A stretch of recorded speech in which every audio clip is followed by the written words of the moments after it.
Washington State's Mike Price and Purdue's Joe Tiller. Two old coaching buddies who share a knack for offensive innovation and a never-ending battle for respect. Price's Washington State Cougars were the surprise team of the Pac-10 this year. Picked to finish last in the conference, the Cougs, catapulted by Price's high-octane offense and never-say-die attitude, battled for the league title and are on the verge of only their third 10-win season in history. Last year, Purdue rode a cool breeze all the way to the Rose Bowl. With the departure of the remarkable Breeze, the winds of fortune shifted this year for the Boilermakers. Still, Joe Tiller's vaunted offense had enough gale force to produce yet another winning season and a school record 5th straight bowl appearance. Purdue and Joe Tiller, Washington State and Mike Price, friendly rivals in a West Texas Bowl showdown.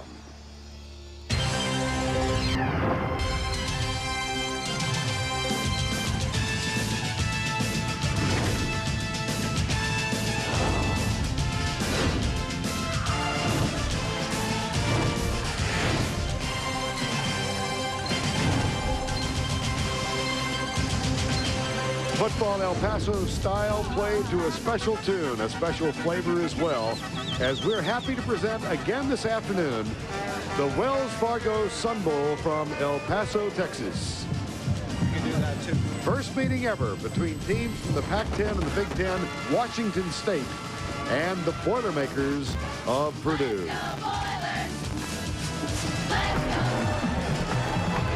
We welcome you to El Paso. Purdue coming in with a 6-5 record, and the Cougars of Washington State, a great year, a 9-2 mark after the 11-game regular season had been concluded.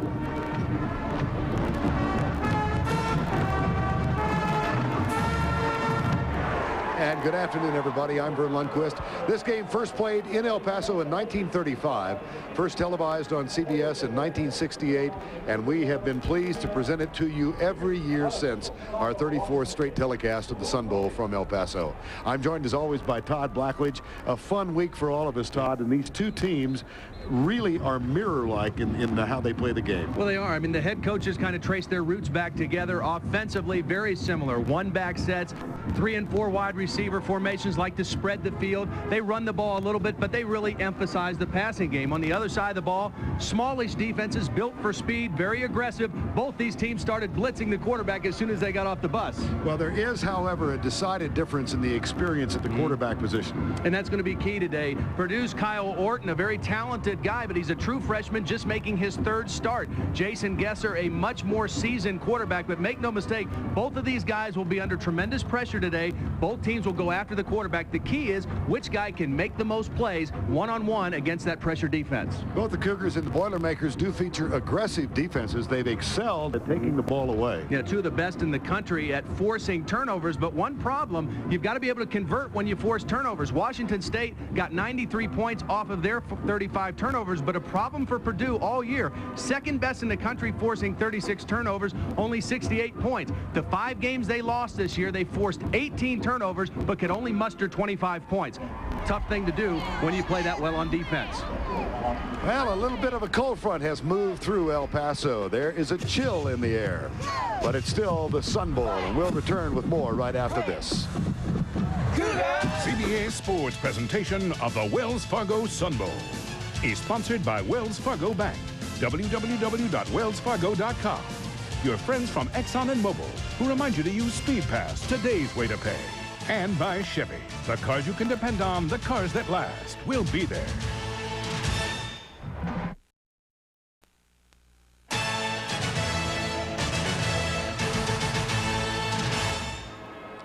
Welcome back to the Wells Fargo Sun Bowl in El Paso, the first meeting ever between Purdue and Washington State. But certainly not the first meeting ever between these two respective coaches. Their friendship dates back to the early 70s. They served as assistants then, and Joe Tiller served with Mike Price at Washington State in 1990.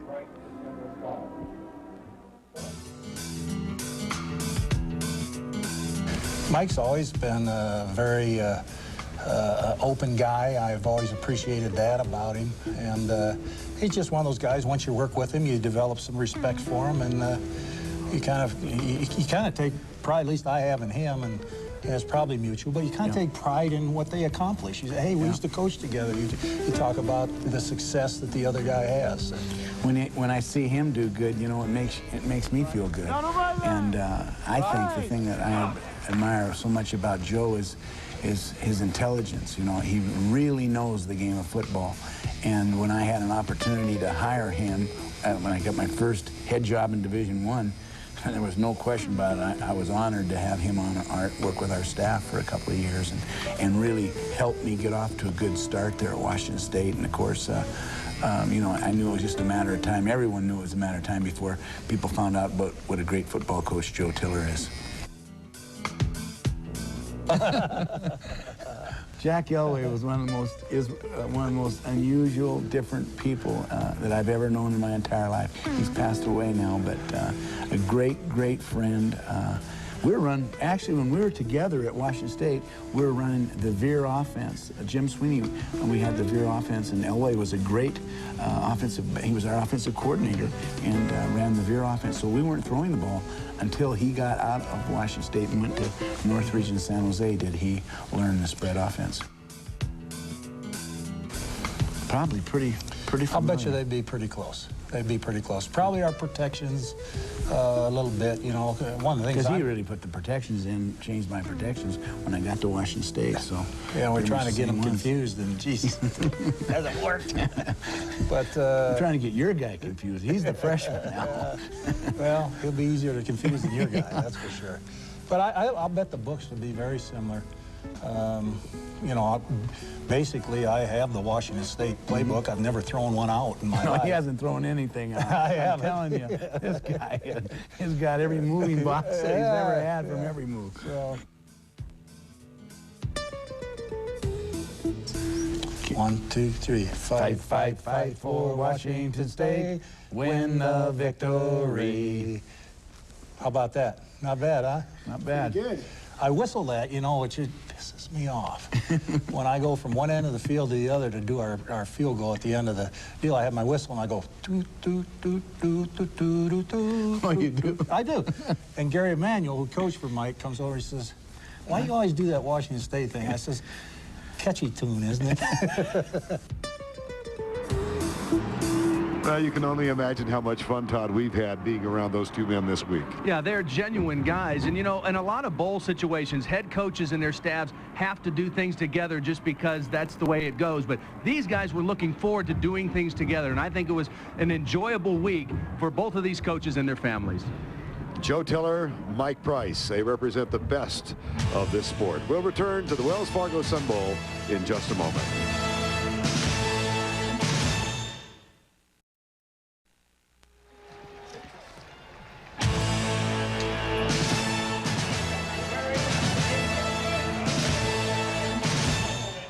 Welcome back to the Wells Fargo Sun Bowl. El Paso, the Golden Knights Army parachute team, a precision team, entertaining the crowd here. 8 of them have just departed the plane and now coming down toward the middle of the field. Well, we've got both sidelines covered today, and let's begin with coverage from Heisman Trophy winner Andre Ware. For the Washington State Cougars, head coach Mike Price is known for developing good football coaches. On his current staff, he has 3: defensive line coach Rob Adke, offensive coordinator Michael Leffenseller, and quarterback coach Aaron Taylor Price. His son are currently on his coaching staff. Coach Price's roots can also be traced to the Purdue bench, whereas head coach Joe Tiller, as you guys mentioned, was his offensive coordinator from 1989 to 1990. Assistant coaches Blaine Bennett and Gary Emanuel have also coached under Price. Guys, with so many coaches having ties with Coach Price, you just wonder if they're going to know which sideline to go to today. Over to Jill Arrington on the Purdue sideline. Well, thank you, Andre. This Purdue team has changed a lot. Last year's Purdue total offense ranked 4th in the nation. This year, they're 105th. The biggest reason for the change is an inexperienced offense. They lost quarterback Drew Brees and 4 offensive linemen to the NFL. The Coach Tiller told his team that he's proud of what they've accomplished, and a win today would be a great springboard to next year. Vern? All right, Jill, thank you. Stay warm, both of you down there on the sidelines today. Washington State Cougars and the Purdue Boilermakers. And from West Lafayette, Indiana, the Boilermakers of Purdue with a 6-5 season record.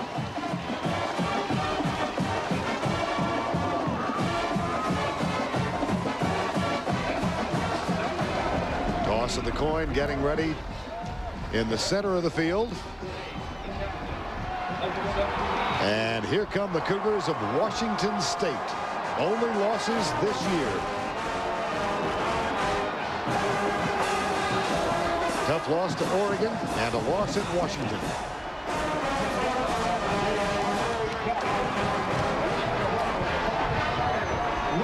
And a special moment for the coin toss today. The Sun Bowl committee has invited a New York City fireman and a New York City policeman to come and toss the coin.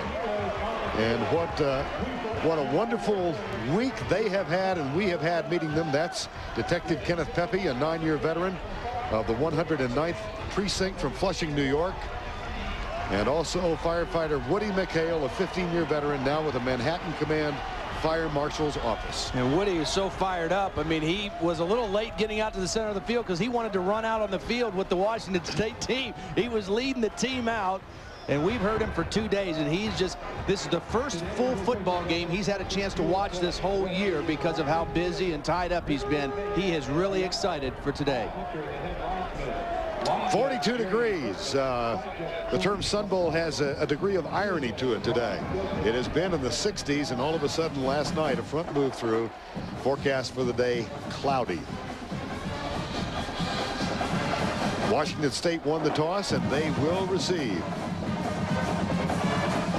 Head coach Mike Price, now in his 13th year as the boss of the Cougars, had them in the Rose Bowl at the conclusion of the '97 season. They've suffered through 3 difficult years, but this year an amazing turnaround, 9-2, and they really think they've got the best of seasons ahead of them. Yeah, they think next year is really going to be their year, and they kind of did it in an amazing fashion because they were decimated with injuries and still won 9 games. Joe Tiller in his 5th full season as the head coach at Purdue and has led them to 5 consecutive bowl appearances, including the Rose Bowl last year. See his record at Purdue, 39-21, came having served 6 years as the head coach in Laramie at the University of Wyoming. Played in this stadium a few times against the Texas El Paso Miners. Travis Dortch will kick off for Purdue. Billy Newman is the deep man. This will be, if he does get it, only his 4th kickoff return of the season. Eric Coleman is also back. Newman drifts back, and Dortch plants one 9 yards deep. It'll be a touchback. And the Cougars of Washington State will take over at their own 20-yard line.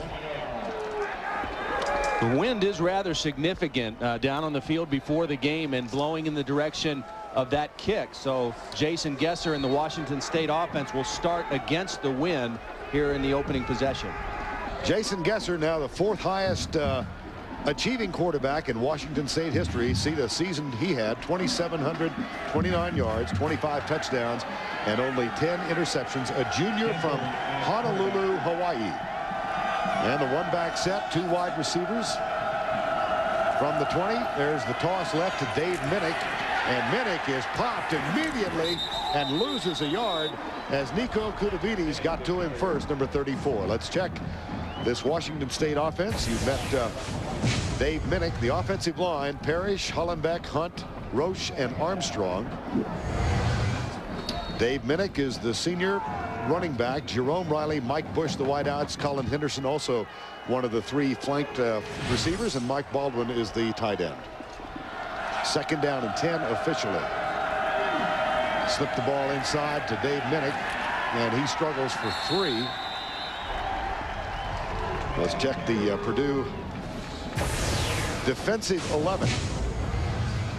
Up front, it'll be Phillips, Terrell. Brandon Johnson starts for Matt Mitrione, who decided to end his collegiate career. Kudavides, Odom, and Landon Johnson. And in the secondary, Woodyard, Schweigert, Farrell, and Rogers. 3rd and 7, Washington State. Fine conversion average for the season. Gesser wants to throw, flipped it right side. Jerome Riley is going to make the grab, but then be brought down short of the first down by Brandon Johnson. Just mentioned him, number 65. Johnson getting a start today in place of Matt Mitrione, the senior. And that was a great play by Brandon Johnson because it was a safety blitz, and he dropped out from his defensive tackle position and made the tackle on a wide receiver. So a great way for him to start the ball game. Seth Morales back to return the punt of Alan Cox.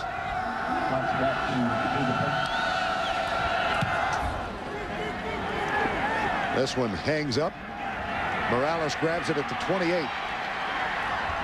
Seth Morales on the reception. Moves across the 35 to the 36-yard line. 44-yard punt and 8 on the return. So Purdue holds. And here's a young man, freshman from Altoona, Altoona, Iowa. Right. I knew I was going to get confused. Absolutely. Kyle Orton getting only his 3rd start. He came on in the second half of a game against Michigan State, replaced Brandon Hance, was named the starter for the next 2 games. And Brandon Hance has decided to transfer out to a school on the West Coast. And they really like him. They are very pleased with his progress, and really the month he's had to prepare for this bowl game has been the best thing that could have happened to Kyle Orton. Montrell Lowe, play fake on first down. Orton goes deep into double coverage, and he's got Standiford. Hit him in the hands, could not hang on.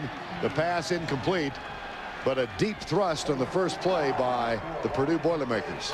Well, the Purdue coaches told us that they were going to throw the ball a lot at Standiford, and in the first play they go after Marcus Trufant, the best cover corner for Washington State, and almost a big completion, but a nice throw by Kyle Orton. As you look at his numbers, not a real high percentage, but again, he's a true freshman, and this is only his 3rd start.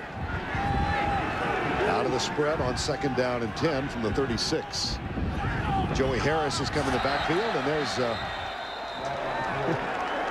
Randall Smith came jumping across or running across. The defense, 5-yard penalty, still 2nd down. Well, let's check this Purdue offense as they walk off the 5-yard penalty. The offensive line, Lockheed, Bruskowski is the center, Kitchell, Butler, Montrell Lowe in the backfield, John Standiford, Taylor Stubblefield, and Seth Morales the wideouts, and the tight end, he is an outstanding tight end, Tim Stratton, 5th-year senior. 2nd down and 5.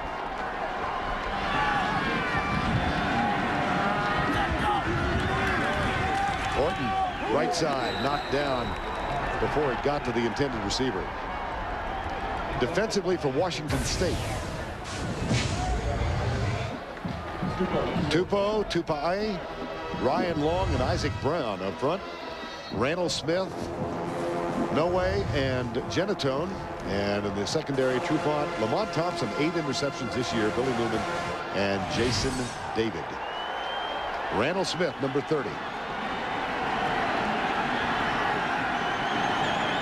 3rd down.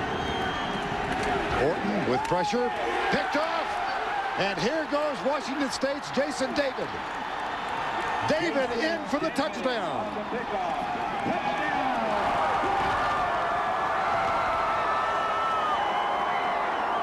We saw the graphic on the screen right before that play. Washington State, the best team in the Pac-10 on 3rd down, only allowing 27% conversion. This was an all-out blitz, single coverage on the outside. And David just read the quarterback and made a great break on the football inside of Seth Morales. He watched the quarterback, he squatted on the play, Pat Bennett with pressure. Extra point from Drew Dunning is up and good. Jason David's 2nd interception of the season. More significantly, that is the 5th interception returned for a touchdown this season by the Cougars. Their 8th defensive touchdown overall. The regular season comes to a smashing conclusion when the Patriots collide with the Panthers, the Jaguars battle the Bears, and then the Jets rumble with the Raiders. Sunday on CBS. Welcome back. Washington State leading 7-0. Jason David with the interception return. That's 5 times this season they've accomplished that. 2 fumble returns, 1 blocked punt. And that helps you to a 9-2 season. Yes, it does. It sure does. And it's part of that aggressive mentality, attacking the offense. knocking the ball loose, converting turnovers into points. Adam Holliday will kick off. He is the kickoff specialist, and he excels at this. 29 touchbacks this season. This will not be one of them. Joey Harris, number 25. 1 yard. Contact made inside the 20. The tackle completed at the 18-yard line. Now let's go back and look at Jason David's effort on the touchdown. Well, first of all, watch Pat Bennett, 46, the middle linebacker, a freshman. He gets the pressure, and that forces Orton maybe to not see David squatting on that out route. We talked about the familiarity of these two programs, and that time Washington State guessed right on where Orton would go with the football against the 7-man blitz.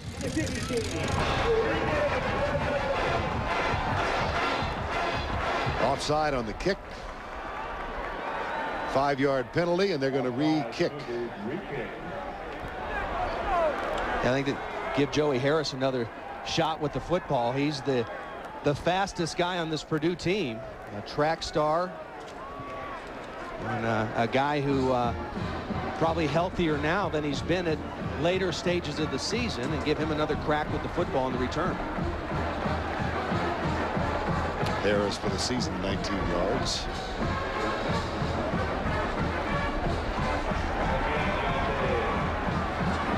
And we'll give it a redo. Sometimes in bowl games you see breakdowns in the kicking game because of the layoff, you know, and special teams is something you work on a lot, but you don't do live very often. You don't go down and cover kickoffs live or do those kind of things, and sometimes you see big plays happen in the special teams during the bowl season. Holiday from the 30. And this one's going to go out of bounds. So things went awry for Washington State. We'll go down to Andre Ware. Todd, you talked about it earlier about the pressure of both these teams. Washington State having the success early in the ball game. Now they feel like they can get the true freshman quarterback for Purdue. You're going to see a lot more pressure, especially on third down situations. Back up to you guys. Now, Andre knows that as well as anybody. As a young quarterback, if they have success going after you early, you better believe they're going to keep coming after you until you prove that you can handle it. Plus 12 for the season, 36 turnovers, and equally significant the number of points they've gotten off the turnovers. And as Todd said at the beginning of the broadcast, that's been a major difference in how Purdue has handled their turnover opportunities. So here's Orton again, this time from the 40 after the out-of-bounds kickoff. And he goes from the spread. 5-man defensive line. They're expecting run. Montrell Lowe. Here's a reverse. They're going to pass it, throw it deep, and Standiford's there. The ball is tipped and almost intercepted. Eric Coleman, number 27, had a chance at it. This play took a little bit too long to develop, and it allowed Marcus Trufant to get back and make the play. He was beat. Now this is Standiford. Watch, he's going to act like he falls down here and then gets up. Watch Standiford. He's going to go down. Oh, I did that on purpose. And now he gets up, but instead of running, he stops, and that enables Trufant to come back and make the play. If he takes off and runs, he probably runs away from Trufant, and Purdue gets a big play. But a great recovery by Marcus Trufant after he was beat. Chris James with the throw. Here's Montrell Lowe going to the right side, slips a tackle, and then knocked out of bounds at the 43-yard line by Didi Ashalano. Colorado State earlier this week, and Marshall, that would have been fun to do, 64-61. They were getting beat 38-8 at halftime. Came back. Player down for Purdue. Montrell Lowe is he's an effective back in this offense because he's powerful, he's small, kind of built low to the ground at 5'8", 199 pounds, and in this kind of a spread offense, as you see Sean Ruffalo, the left guard, being helped off the field. But Montrell Lowe, it kind of hides in behind those linemen. You just want to find some creases in the running game. He's been very productive in his career at Purdue. Lowe listed at 5'8", 199. Must say he appears a little smaller than that. You know, there's real height and there's program height, you know. Media guide height. Third down, 7-0 Washington State with the lead here in the early going. Orton comes left side. Catch is made by Taylor Stubblefield, number 21. And that's going to be good for a first down at the WSU 45-yard line. Nice conversion. Nice play that time by Kyle Orton. You know, he's had a little bit of a rough start. Nobody likes to have an interception return for a touchdown, but he hung in there and made a nice throw on third down and moves the chains. And the coaches at Purdue told us the two guys they're going to throw to today are Standiford and Stubblefield. They came on strong at the end of the year. One's a sophomore, Standiford, Stubblefield, a redshirt freshman. That's the future for Purdue football. 1st and 10, Purdue. And whistle this one dead, bring it back. Flags thrown before the snap. Our officiating crew today from Conference USA. Here's Randy Smith, the referee. Dead ball, false start on the offense, 5-yard penalty, still first down.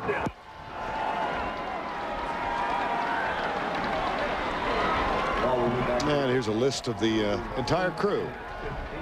McMahon, Hunter, Bergman, Skelton, Lombardo, and Tom Compton. First down 15 after the 5-yard penalty. Ball back at the midfield stripe. Low, driven down, no gain. And time now for the Exxon and Mobil Virtual Playbook. When we talked about these teams being mirrors of themselves, we named this play the Purdue fast break, but you could have used this for Washington State. You'll see this today. 4 receivers running down the seams. They got to avoid collisions, stay in their lanes, stay separated as they go down the field, and then try to put the free safety in a bind. Make him go one way, throw back the other way. We will see both of the teams on the field today offensively try to throw the ball into the seams. No gain on the last play. It is 2nd down and 15. Joey Harris is in the backfield with Cedric Brown, and we've got another infraction. Second time we've seen that. This time it was James Price trying to time the blitz. 5-yard penalty, still 2nd down. And they're trying to hit this on the move. You want to hit a blitz going forward. Watch James Price right here, number 5. He's just going to try to time the snap count and hit it on the run, but he guessed wrong. Murskowski, the center, the best lineman up there, has got to be aware of that as well, as does Kyle Orton, that they're trying to guess on that snap count. Back to the original line of scrimmage, 2nd down and 10.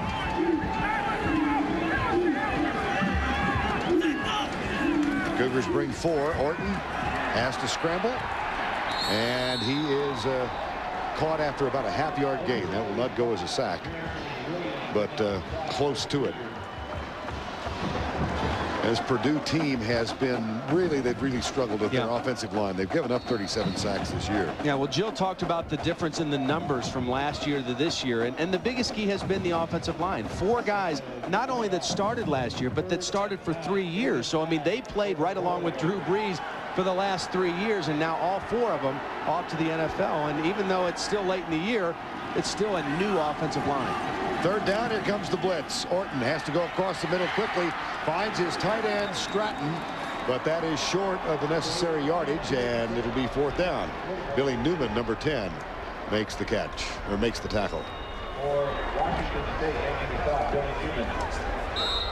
You know, one of the things that you look at with a new offensive line is sack numbers. Look at the last 3 years compared to this year. 1 out of 11 pass attempts resulted in a sack. Now, some of that's the offensive line. Some of it is a new quarterback as well, because sometimes quarterbacks hang on to the football longer than they should. You can tell I'm the son of an offensive line coach. It's not always the line's fault. And here's the punt by Dortch. The fair catch taken by Eric Coleman. And he took the fair catch inside the 10. Nice, effective play.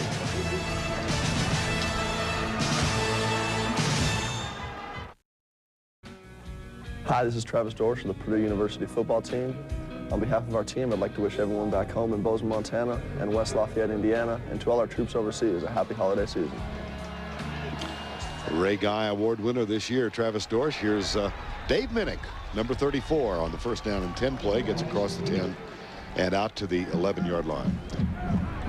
It was really fun talking to Dave Minnick yesterday, wasn't it? You know, a guy who they call him Grandpa on the team. He's going to turn 28 on January the 18th. Spent 4 years in the Marine Corps, and just has been an inspirational leader for this football team. Missed 3 games with a knee injury earlier in the year, but was always there supporting and leading the football team. He's the lone setback on 2nd down and 7 from the 11. Gesser dances out of trouble, heads left, pulls up and lobs it out, and that one nearly picked off. Very dangerous. Farrell was very close to it. Jason Gesser, one of the things that Purdue coaches were really impressed with him about is his ability to make plays out of the system. You know, when the play breaks down. Watch Jason Gesser leave the pocket. At first it looks like he's going to run, and then he decided stay behind the line of scrimmage, see if I can make a play. I think Idell got a hand on the football, and Deontay Farrell almost came up with a big interception for Purdue. 3rd and 7 for Washington State. They lead it by 7 on a return of an interception by Jason David. Here's Gesser, intercepted. That one's picked off. I think Washington State got it back. Rogers with the interception and then the fumble. Yes, indeed. This was a blitz by Purdue. They brought the safeties, and Antoine Rogers makes the interception, and Mike Bush, the basketball player who was the intended receiver, is going to strip the ball. Watch it, Bush, after the play, strip the ball out of Antoine Rogers, and Washington State comes back up with the football. There's the interception. Mike Bush, the right hand over the top, strips it out, and a big break for the Cougars. So back-to-back turnovers in the same play, the interception and then the fumble. And a 1st down 10 results at the 29-yard line. Here's Gesser. Oh, what a blitz. That's a fault. No, they're calling that incomplete. Arm was coming forward, but Aiken Adell got there. Their best pass rusher, their MVP, 8 sacks coming into the ball game today. He's coming from the left of your screen. Just a quick inside move. Ran right by Joey Hollenbeck, the left guard. A little twist move which brought the end inside, and you saw the quickness and the explosiveness of Adell. Adell, one of 17 young men from the state of Texas who play for Purdue. He played his high school ball at Irving MacArthur, already a graduate of Purdue University. Here's Gesser, flips it out left side, incomplete. Jerome Riley. Well, an unusual first and last name, Aiken, A-K-I-N, Adell, A-Y-O-D-E-L-E, and it's an African word that means a warrior who's gone through many wars and has never been defeated. It's a pretty cool name. Yes, it is. You mentioned MacArthur High School, also played at Coffeyville Junior College before coming to Purdue. 3rd down. There's Adell. Screen pass, left side. Minnick's got it. He's got 3 men in front. Plunges out of a tackle and is down finally at the 50-yard line. Excellent play call by Mike Price. Purdue showing that they want to come after the quarterback, blitz. You catch him in a blitz and you throw the screen. Watch the pressure, and Gesser just lets it get to him, and at the last minute flicks it out to Minnick. He's got a little wall of blockers out there. Nice play call against that defensive pressure by Purdue. Well, Dave Minnick, Todd said he's going to be 28 years of age, married, 2 kids. Just a wonderful young man. 1st down from the 50-yard line. They flip it out quickly left side.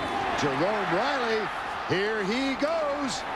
Rogers chasing him, and a flag is down at the 41-yard line.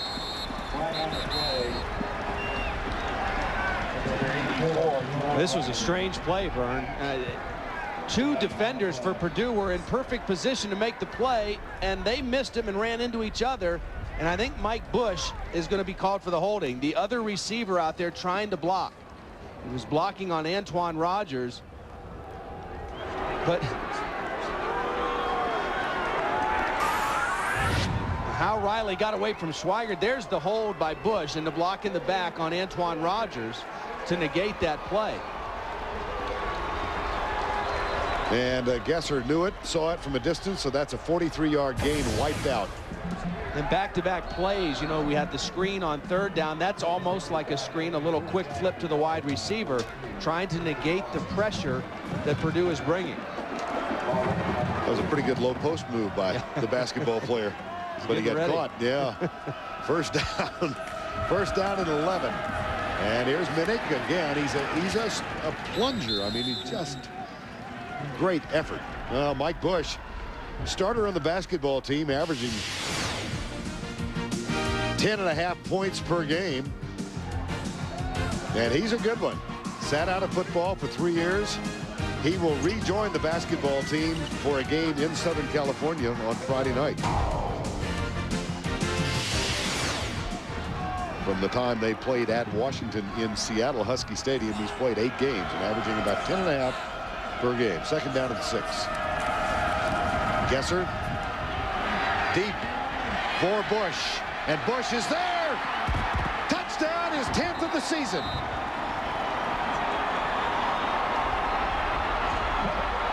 .46 yards.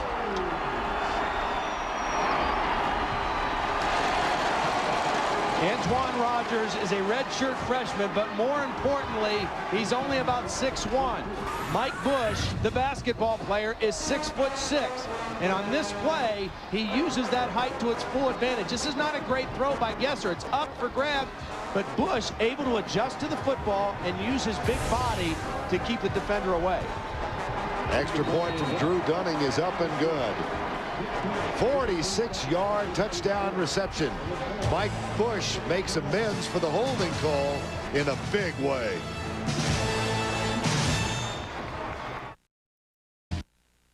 Please be the central representative at the 14-0 Washington State. And Mike Bush, 10 touchdowns this season. That one for 46 yards, and it was a culmination of a 6-play drive, 71 yards, 94 seconds, 14-zip. It was interesting talking to him about why he got back interested in football. He said he always loved football, and he used to just kind of walk by the football coach's office, and he'd see him watching film. He'd just kind of hang out and keep watching film, and kept coming back, and finally came out on the team. Here's Taylor Stubblefield, number 21, with the kickoff return. He's got some room. And Stubblefield tackled at the 27-yard line. Curtis Nettles makes the stop. Final Sunday of regular season football. Here's our doubleheader for you. Jacksonville at Chicago, New England, Carolina, Cleveland, Pittsburgh. Broncos at the Colts. And the second game, the Jets go out to the West Coast. Oakland suffered a little hiccup yesterday, and it all begins with the NFL today, Sunday at 12 noon Eastern, next Sunday on CBS. Trailing by 14, Orton on first down. It's Chris Randolph. Here's Montrell Lowe. Oh, that one looked ugly from the get-go. As Lowe was stumbling after he got the handoff, Fred Shavies makes the stop. One thing that Washington State did about midway through the year, they went to a situation where they put 5 defensive linemen in the game and take out the middle linebacker. This is to help against the run. When they played Oregon earlier in the year, they gave up 446 yards rushing to the Ducks. The next week they played UCLA. They put in this 5-man defensive line to help against the run. They played much better, and they bring that in situations where they really expect to run. That time it worked perfectly. Lowe on first down. He gets into the secondary and motors across the 30 to the 32. Billy Newman, number 10, with the tackle. Now look at the first 5 games, under 60 yards per game, and the whopper was 446 yards given up to Oregon in a loss, and then the last 3, 125 the average. And again, right after that, they played UCLA and Deshaun Foster, and even though Foster had 102 yards in the game, he only had 22 in the second half, so much better from that point on. Orton Stubblefield slips the tackle and moves it to the 45-yard line. Nice third down play.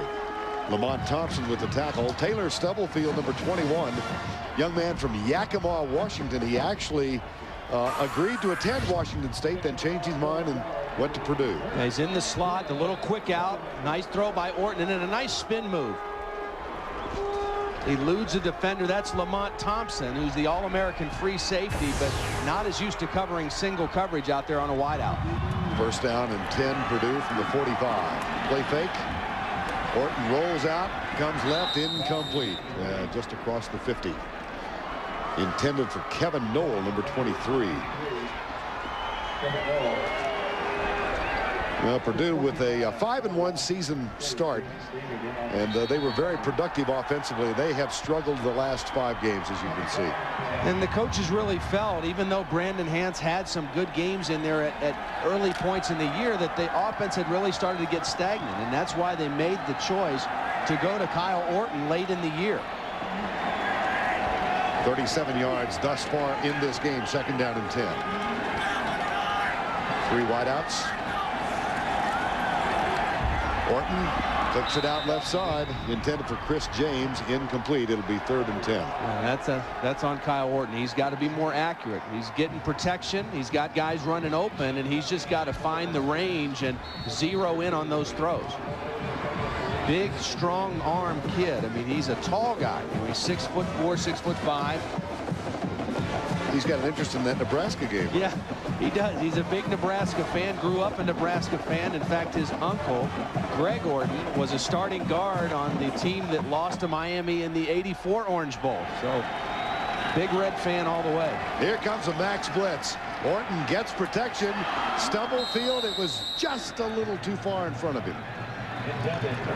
Billy Newman defending, number 10. See, the one thing right now that Kyle's doing is he's doing a nice job of staying in the pocket. I mean, he's not afraid to take a hit or stay in the pocket. He's just got to kind of zero in the rangefinder right now. He's got to get that ball, throwing it between the numbers of his guys. He's got guys open. His offensive line's given a little time. He's just got to find the right range. Travis Dorsch on to punt, and does. Taken at the 18-yard line. And Eric Coleman immediately tackled at the 21. And let's check in with Andre Ware. Guys, Washington State's defense, they're going to show Kyle Orton a lot of different looks. He's a young quarterback, like we mentioned earlier in the ball game. He's going to see some zone coverages on 1st and 2nd down. He'll see some looks that look like blitz. They back out of it and then go to zone. Then he'll bring the full-scale blitz that you talked about, Todd, on 3rd down. He's going to see a lot of different looks. He's going to have to stay mentally sharp all afternoon. Back up to you guys. And I think that they're going to have to do a good job throwing on 1st down, too, because I think Washington State is expecting run on 1st down. They've played that 5-man defensive line on most 1st down plays. On 1st down, Dave Minnick in the backfield. Gesser rolls out after the fake and fires it toward air. Got rid of that one. Threw it away. Good pressure on the inside. Craig Terrell with excellent pressure. Continue running down some of the bowl games. A&M over TCU. People might have thought the old Southwest Conference days were back. That one was a surprise to me. Boston College beating Georgia. I thought Georgia would win that football game, but Boston College really looked at that game as a chance to take a step forward in their program. Winning a game like that. Big win for Tom O'Brien's team. 2nd down and 10. Washington State up by 14. Here's Adele coming from the backside. Jerome Riley knew he was going to get popped, so he became a blocker. See, what happened on that play is that Purdue showed blitz. They came up and showed blitz and invited Jason Gesser to audible. And then when he did audible, they jumped out of it and played zone. And so they baited him into an audible, and then Gesser didn't have anywhere really to go with the football. Gesser 4 of 10 for the start. Honolulu, Hawaii, his high school team. He led them back-to-back seasons, 12-0. 24-0 at St. Louis High in Honolulu, and said he belongs in Pullman. He was very entertaining, talking about how much he loves playing at Washington State. Didn't enjoy that play. Battles at both ends. Schweigert with the blitz, and he got to Gesser's middle about the time he let it go. Yeah, nice coverage that time. Against the blitz, it's man-to-man. We talked about the pressure on Kyle Orton, but Purdue turning up the heat on Jason Gesser. Didn't quite handle the snap clean. The blitz by Schweigert. And a nice 3rd down play by the Purdue Boilermakers. Alan Cox on to punt for the 2nd time. Seth Morales, and they come for the block. Don't get there. Very close. Morales with a fair catch, grabs it at the 45. That's a 34-yard punt, nothing on the return. Nice defensive series by the Purdue Boilermakers. For complete college bowl game coverage, including Sun Bowl photo galleries, bowl capsules, and matchup analysis, go to cbs.sportsline.com or America Online, keyword CBS Sportsline. Wouldn't be surprised to see Purdue try to go deep down the field again, maybe into the seams, try to get Standiford the ball downfield. Here's that 5-man line again on first down. Orton rolls to his right and finds a receiver across the 50 at the 46-yard line. That's Tim Stratton, his second catch of the game. Stratton with 47 receptions in the regular season this year. But talked about missing Drew Brees. I mean, they had some combination going last year, and he said it's been a little different in 2001. It's tough for a senior. You know, you come off a junior year where you have such big numbers and the offense is clicking and everything's working, and then your senior year, you're breaking in new quarterbacks. That's tough. Second down and 1. Montrell Lowe across the 45 to the 44-yard line. James Price, number 5, makes the tackle. Montrell Lowe, another of those 17 Texans who have migrated into Indiana, West Lafayette. He is from LaPorte, Texas, down near the Houston area. Engaging young fellow. Players are a little more relaxed in these circumstances, aren't they, Todd? Yeah, it's a fun week for everybody. You know, there's still a game to be played, but they have a lot of fun, too. Orton across the middle, got it. Stratton, the tight end, his third catch, and he's tackled at the 38-yard line by Randall Smith, number 30.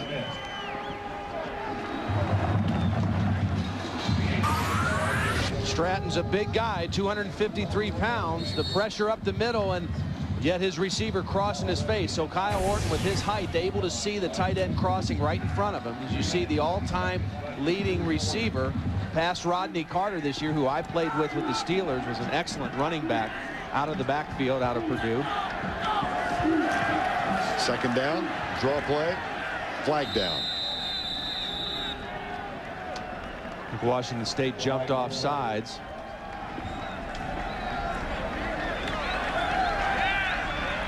It's an important drive right now for Kyle Orton and Purdue. Their defense got him a nice 3 and out, got him good field position off the punt. They've converted a couple first downs here.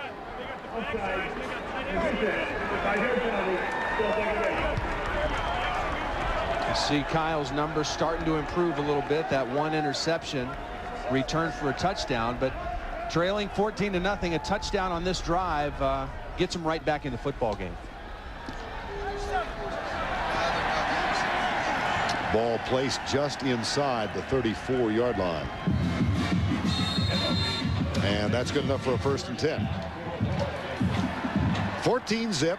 Jason David with a 45-yard interception return to open the scoring, and then Mike Bush caught a 46-yard pass from Jason Gesser to make it 14-zip. 1st and 10. Orton in the spread. 4 down linemen for Washington State. Good protection this time. And there's Taylor Stubblefield open at the 30. Fumbles, but it goes out of bounds. Possession to be retained by Purdue. This is a nice read by Orton. Coverage downfield, dump it to your underneath guy, and Stubblefield just has to protect the football. James Price coming over there, hustling from his outside linebacker position to get a hand on it. And that brings up 2nd down. 2nd down 6, just inside the 30-yard line. 14-0. Standiford, bottom of the screen.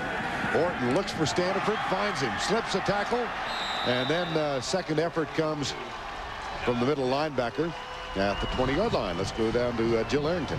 Well, Vern, Purdue's senior offensive guard Sean Ruffalo suffered a stinger in his right shoulder a couple of series ago. They took him into the locker room. They put some padding and a brace on that shoulder to keep it into place. They're going to try to get him back in the game, but the offensive line is a spot Purdue cannot afford any injuries on. All right, thanks, Jill. And Tyler Moore in there now as his replacement at left guard. 1st down and 10. Here's Lowe. He's hit immediately, manages to get a yard. Impressive drive. Yeah, and really the one thing that Purdue doing a very nice job of on this drive, and really for the most part the whole game, is protecting against the blitz. Washington State has come after Kyle Orton 7 times already in the ball game, and they're doing a nice job of just stopping him at the point and giving him enough time to see something down the field.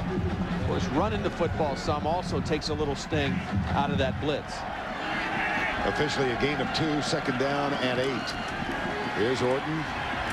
And again, a problem on the ground. Too many folks. Yeah. They're just too many defenders. Again, Washington State jumped into that 5-man defensive line, anticipating run. They brought a couple linebackers up close and outnumbered them at the point of attack.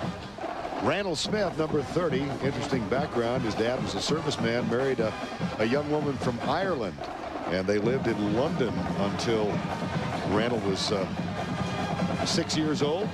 When his dad retired from the military, they moved to Gig Harbor, Washington, in part because that part of Washington reminded his mom of her native land.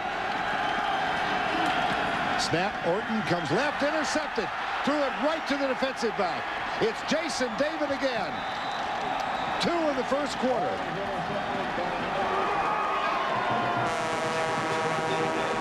Well, again, there was pressure right up the middle.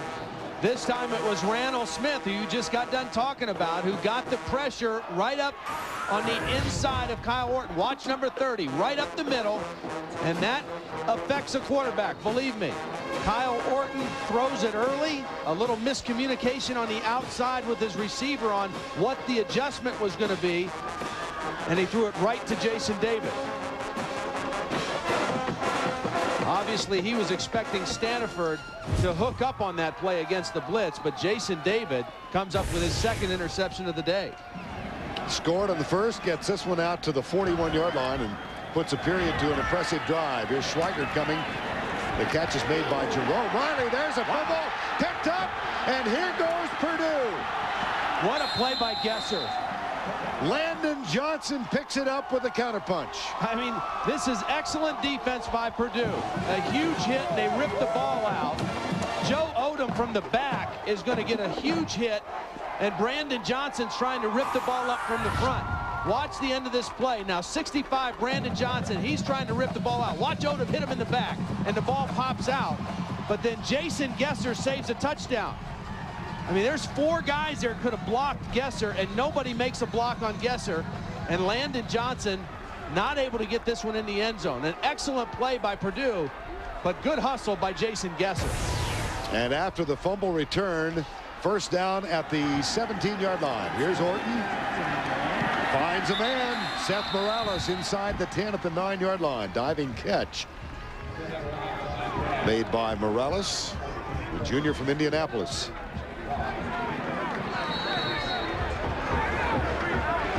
I'm impressed with this Purdue defense. I really am. I mean, you know, this is an offense that has struggled all year, but a defense that has been really good. They're very fast. They're not very big, but they have made play after play all season long. That's the end of the first quarter with our score 14-0. We'll return to El Paso right after this message and a word from your local station.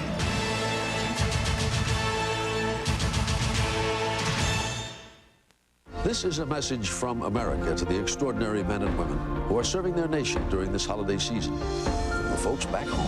Happy holidays to all of you that are overseas serving in our armed forces. Merry Christmas and happy holidays to all of our soldiers, and thank you for defending our country. I'd like to wish everybody a happy holiday and a safe return from the 9th Precinct. God bless you. God bless America. America says thank you.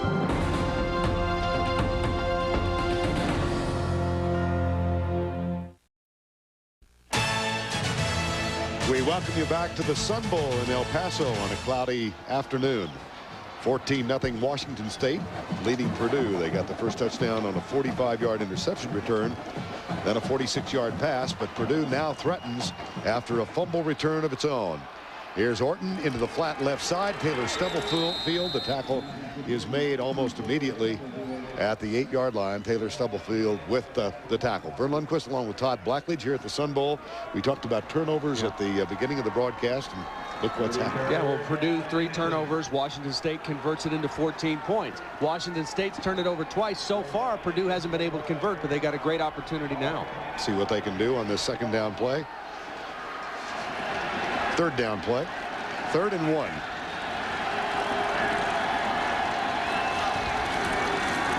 Montrell Lowe got it. First and goal at the 5-yard line. Up, touchdown. I think they might have called him down. I think you might have been right, Vern, because I mean, credit Montrell Lowe for not quitting on the play and keep moving. He did a nice job to get the first down because Ryan Long had gotten penetration and I thought was going to make a play behind the line of scrimmage. And it will be brought back to the 5. Yeah, see, Ryan Long beats the penetration and gets the first down. Now, as he's spinning and fighting and going, they must have just called him down by momentum because I didn't see his knee hit the ground. The inadvertent whistle may have made an appearance. Into the end zone. Standiford out of bounds, short of the goal line. He's at the 1/2 yard line. Really a nice play by Marcus Trufant. I mean, this is single coverage against a big receiver. John Standiford is 6'4", about 200 pounds, and watch Trufant keep him out of the end zone and not even allow him to get the ball across the plane. Standiford's going to try to reach the ball across the plane. He can't even do that. An excellent open field play by Marcus Trufant, the junior out of Tacoma, Washington. 2nd and goal. Montrell Lowe goes left, did not get it. Trufant again. We saw him against the pass and now against the run. You know, one thing about Trufant, when I saw him on film against Washington, he was playing with a big club on his hand because he had had an injury, a broken bone on his hand, and he missed 5 games. But now with the layoff of the ball, he doesn't have a cast, he doesn't have any problems with either hand, and he is playing at full strength and playing a nice ball game so far today. 3rd and goal. Jacob Rowe is the blocking back in front of Lowe. They hand it to Lowe. Touchdown, Purdue.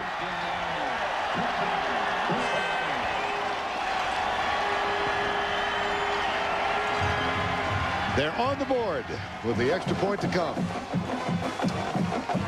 So points off turnovers. Able to capitalize.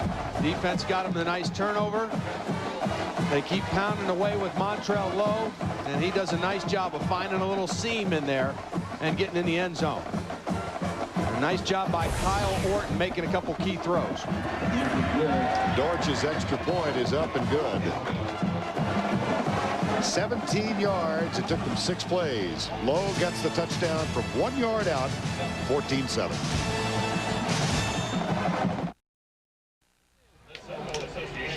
Purdue gets on the board, 17-yard drive. Lowe with the touchdown from a yard out, 14-7 now, 12:54 remaining, and Dortch will kick off. Ray Guy Award winner this year, punter and place kicker and a kickoff man. And this one taken back from the 1 yard line by Bill Newman. Tackle is made out at the 21 yard line. And it is time now for that much anticipated Aflac question of the week. Named the only person to be head coach at both Purdue and Washington State. This is a good one. The Duck didn't travel to El Paso, by the way. He's still tied to that. Out in Atlanta somewhere. Yeah, he's tied to that blimp. First down and 10. Toss right. Dave Minnick, not much there. Todd told you a little bit about Dave Minnick's story. He went to high school in Stonington, Connecticut. Said his grades weren't that great. Worked as a fry cook. Parked cars at a casino in Connecticut. Got married. Had a son and went to the Marine Corps for 4 years. And then after he got out of the Marine Corps, went to Mount San Jacinto College, where Mike Anderson had gone. Almost went to Utah. Thought about that. That was the path Mike Anderson of the Broncos took to get into the NFL. This one was incomplete. And Dave Minnick, his wife Kristen, his 2 sons are here, and along with 35 other people. Gesser looks like he got popped pretty good on that play. Yeah, favoring his left shoulder. Nico Kudavides, outside linebacker, came on the pressure. And again, this Purdue defense, they're turning up the heat. They're coming after Jason Gesser. 6 times they've been able to pressure the quarterback. We'll see what they do on this 3rd and long situation. 3rd down, 11. 12:05 to go, first half. Blitz. Gesser gets rid of it, incomplete across the middle. Got some pressure. See, one of the differences between these two quarterbacks is Jason Gesser, even though he's more experienced, is significantly shorter than Kyle Orton. And pressure coming right in his face, he's not able to see the throwing lanes downfield as easily as a taller quarterback. That time, he tried to throw right in the direction that the blitz was coming from and couldn't see a good lane. Alan Cox on to punt for the 3rd time. And he'll have the wind at his back. Seth Morales grabs it at the 35-yard line. Out of the first tackle, out of the second, and out of bounds.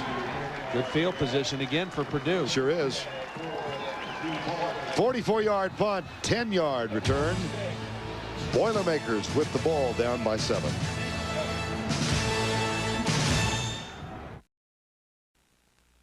CBA Sports presentation of the Wells Fargo Sun Bowl is sponsored by Wells Fargo Bank.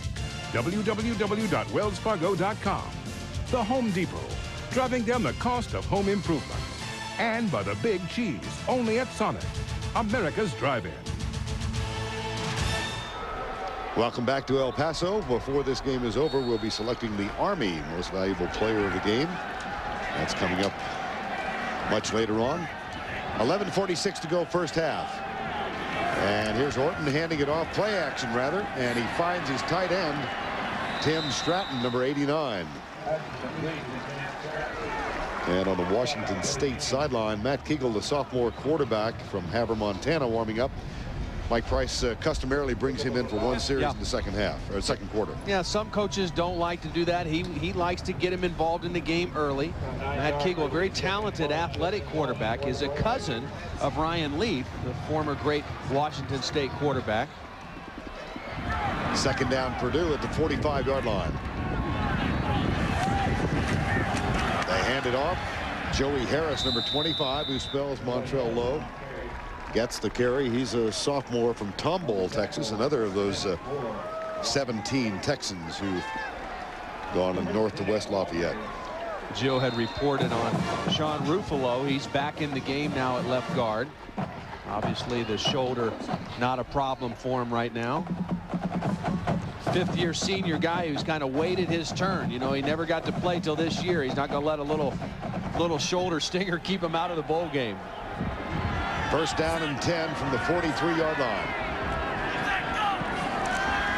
Hand off again. Harris, cutback play, gets to the 40, inside the 40, and tackled at the 38-yard line. Well, the Boilermakers in the Big Ten. Great football tradition. First Big Ten championship in 1929. Represented the Big Ten in the Rose Bowl last year. The best AP finish was 5th in 43. Bob Greasy, Leroy Keys, Otis Armstrong, Hank Stram, Lenny Dawson, Rod Woodson, and Mike Allstott. That's a pretty good group of alums. 2nd and 6. Here's Orton. Little pattern underneath, and he's got his tight end at the 30-yard line. Tim Stratton. That's his 5th catch. And one of the things Tim Stratton said when Purdue made the switch to Kyle Orton, things got a lot better for him, because Hance was more of an athletic guy that was going to leave the pocket and run a little bit. Orton, the taller guy, who's going to stay in there and make the throw late. And Tim Stratton has been the beneficiary of the last couple weeks of Kyle Orton's progress. Standiford and Morales break the huddle now and head to the left side. Motion in the line. Offsides. Now Joey Harris. Speed. He's got some speed. He's got Orton in front. Here is Harris. The flag, I think, will be against Washington State. Yeah, it should be offsides against Washington State. And credit Joey Harris and the rest of the offense for not giving up on the play. I mean, it looked like the play was going to be stopped for no gain behind the line of scrimmage. Penalties declined. First down. Isaac Brown, number 9. There's the offsides. Now watch, Isaac Brown looks like he's going to make the play in the backfield. And Joey Harris able to break out of there and turn it into a huge gain. Kyle Orton out in front trying to get a block. Wide receivers blocking downfield. Not very well. He's young. He's a freshman. Get him on the sled in the spring. Absolutely. First and goal. Here's Harris inside the 5 to the 4-yard line. 9 to go. Mike Price a little disturbed right now. He never gets terribly disturbed, though. The other thing important for Purdue here is to capitalize on the great field position. Their average starting field position here has been their own 47-yard line. And so when you get that, you've got to really be able to take advantage of that. Your defense, your special teams doing their job. Offense needs to capitalize. A.T. Simpson has come in at a wide out. He's split wide to the left side. Here's Orton looking right all the way. Now dances left. Pulls up and is tackled back near the original line of scrimmage. That's going to bring up a 3rd down. Billy Newman, number 10. Good job. You know, talking to Orton yesterday, we talked about him being the Nebraska fan, and where his stock really went up. He went to the Nike camp in Champaign, Illinois, had a great showing there. Went to Purdue's camp, was at the Elite 11 camp out in California, and Drew Brees was one of the counselors there. Time has been called by Purdue.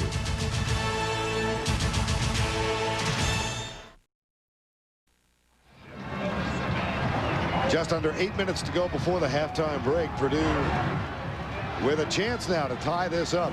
And on 3rd down, Orton pressured, knocked down back at the 11. Randall Smith, number 30. 3rd down and 4 on their goal on the 4-yard line. Here's Randall Smith. Watch him come right inside. Shows that speed, unblocked. And Kyle Orton did a smart thing there of just not giving up the football. Worst case scenario here, you bring your field goal team on and try to get 3 points. And so Travis Dortch is on the field, 20 of 25 this year. Ben Smith is the holder. The kick is up. And it is good. So Purdue gets 3. They wanted 7, but they are back in the thick of this. 14-10, Washington State.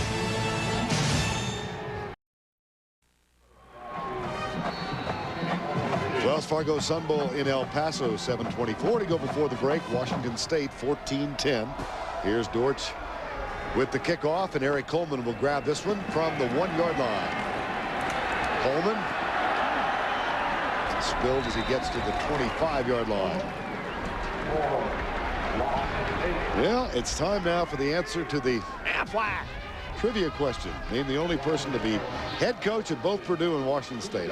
You got to be a real aficionado of both these schools to get this one. William Lone Star Dietz. He actually got Washington State into the Rose Bowl, where they defeated Brown 14-0 in 1917, and then a 1-6 record at Purdue. Looks like he might have been a bit of a personality. Yeah, looks like it. Nice coaching gear. Rose Bowl in 15. Here's Kegel on at quarterback. And the yards are coming very difficult for Dave Minnick today. Well, you know, Washington State, even though they have the lead right now, offensively, they're struggling. Only 2 first downs. Their last 3 possessions, 3 and out, a fumble, and a 3 and out. So, and now with a new quarterback, a little pressure on Matt Kegel. Gain of 2, 2nd down and 8. 14-10, Washington State. Cougars coming off a 9-2 season. The only losses to Oregon and the final regular season game at Washington. Here's quarterback draw. Kegel keeps it. And that'll bring up a 3rd down from the 30-yard line.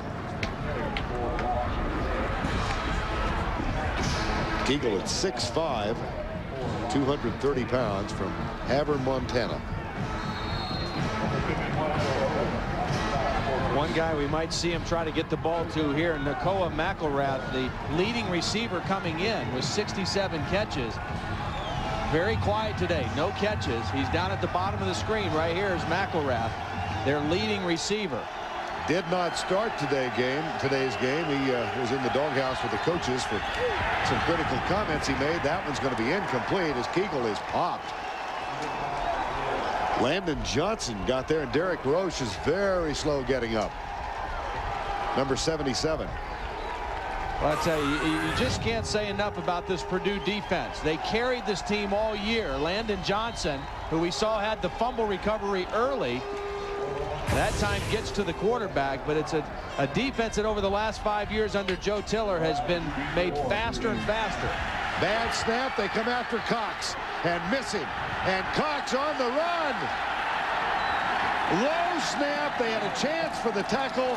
And Alan Cox runs 19 yards for a first down. Boy, showed some nice speed. This is a bad snap. Low and wobbly, and Cox does a smart thing. He doesn't think he can get it off, and then shows some ability to run with the football and protects it at the end. So a very heads-up play by Alan Cox. Doug Swan, number 59 of Purdue, was the man who had a chance and missed the tackle. And a first down at the 50. And Gesser back in the ball game. Right. Take advantage of that play and this field position. Here comes the blitz. Throws it deep. That's going to be a flag. Yeah. 2 flags. Woodyard was beat and just instinctively reached back and grabbed Mike Bush.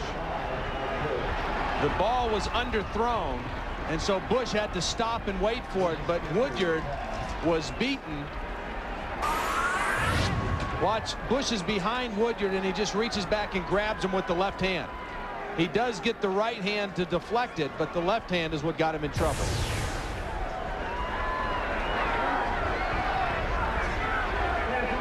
On the defense, 15-yard penalty, automatic first down.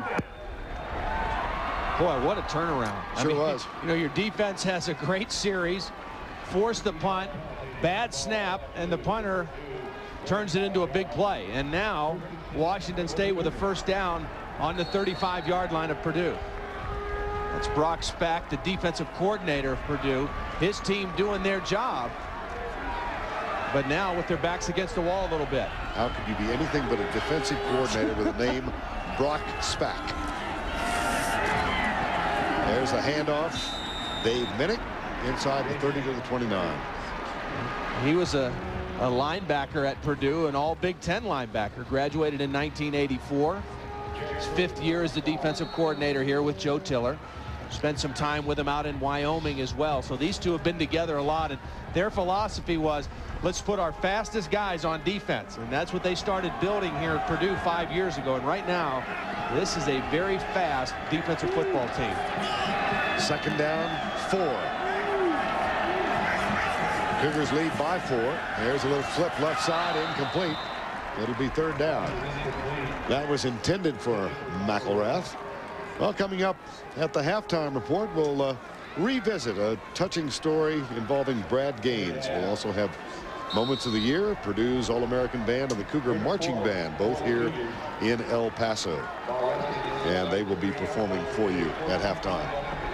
Big play right here. Purdue's defense had to come back on the field. They got him in a third down situation. A stop here could be huge for the Boilermakers.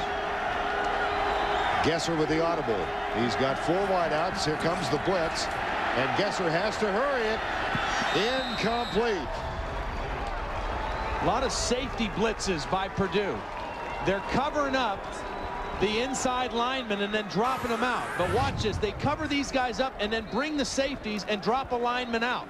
So they're really not selling the farm, but they're bringing safeties in spots that there's nobody there to block them. And Brady Doe, the backup strong safety, is the first guy to get to Gesser. Drew Dunning, his longest of the year is 49 yards. This will be 47. He's got the breeze at his back. Nailed it. Well done for Drew Dunning. He's now 15 of 19 for the season, and they saw a reason he's a first-team All-Pac-10 pick. This is a message from America to the extraordinary men and women who are serving their nation during this holiday season. From the folks back home. We just want to send our love to you and thank you so much for all your help. As a veteran, I'd like to tell you I'm behind you 100%. What you're doing today makes us proud to be Americans. And thank you for protecting our country. America says thank you.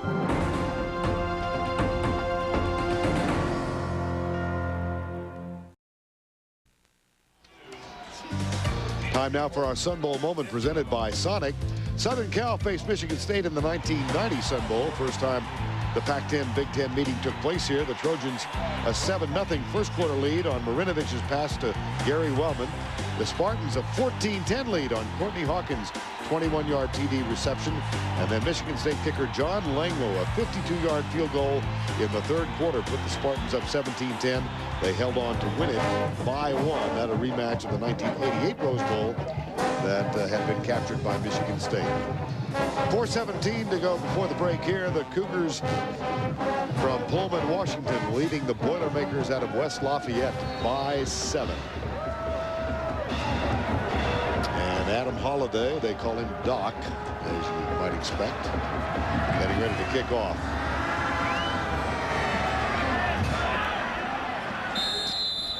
Touchback. Thursday on Survivor, with only 2 episodes left, the stakes are higher than ever. Who will make it to the Final Four? Find out on an all-new Survivor Africa Thursday on CBS.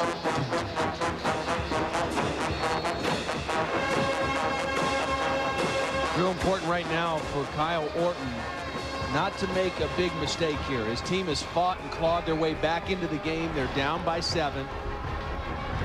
Because Washington State is still going to come after them. They're not going to change what they've been doing. They've been successful enough.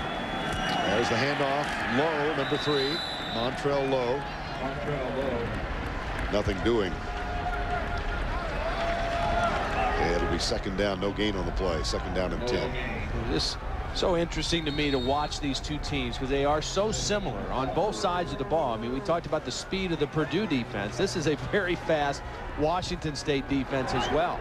Not an overly big defense, but they've got people that can run at every position. Well, that in part due to the relationship between the respective coaches, Joe Tiller and Mike Price, and the relationships on the staff. They're just, it's like a spider web. Here's Stratton with his 6th catch out to the 26-yard line. Well, and one of the things, too, when you play this kind of offense and you have to practice against it, you try to defend this defense. You can't do it with slow people. When you're playing an offense or offenses that spread the field and use 3 and 4 wide receivers, you've got to have speed on the field defensively. And so that's where a lot of teams have gone and moved to defensively, these two teams as well. 3rd and 4. 3 down linemen now for Washington State. But they look like they're going to bring the house. They bring a bunch. Nice. Sure was. The catch is made at the 32 by Stratton. Yeah, that's strength on strength. I mean, Tim Stratton, an All-American type player, Lamont Thompson, an All-American free safety. The pressure is going to come from the outside, and Orton sees it, reads it, and makes the quick, short throw to his tight end Stratton. 7 catches first half for Tim Stratton. Play fake. Orton looks deep, fires it deep. He's got Stubblefield. Taylor Stubblefield in a foot race. Caught from behind. And down at the 3.5-yard line. Eric Coleman caught him. A 65-yard gain. Well, they've thrown short. They've thrown short. They haven't tried to attack deep, and this time they go right down the seam. Stubblefield on the quick post, and you saw the slip by Eric Coleman, and that is all that Stubblefield needed to get behind him and give Kyle Orton a nice target. A slight slip by Eric Coleman, and Stubblefield ran by him. 1st and goal, nearing 2 minutes to go in the first half. Morales goes wide left. Stubblefield and Standiford stack up bottom of the screen, and time called. Now, play clock was down to 1. Smart decision by Kyle Orton. That is the 2nd Purdue timeout taken. They've got 1 left.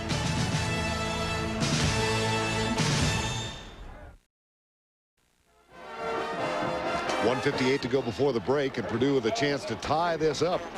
1st and goal after that 65-yard pass and catch. Orton to Stubblefield.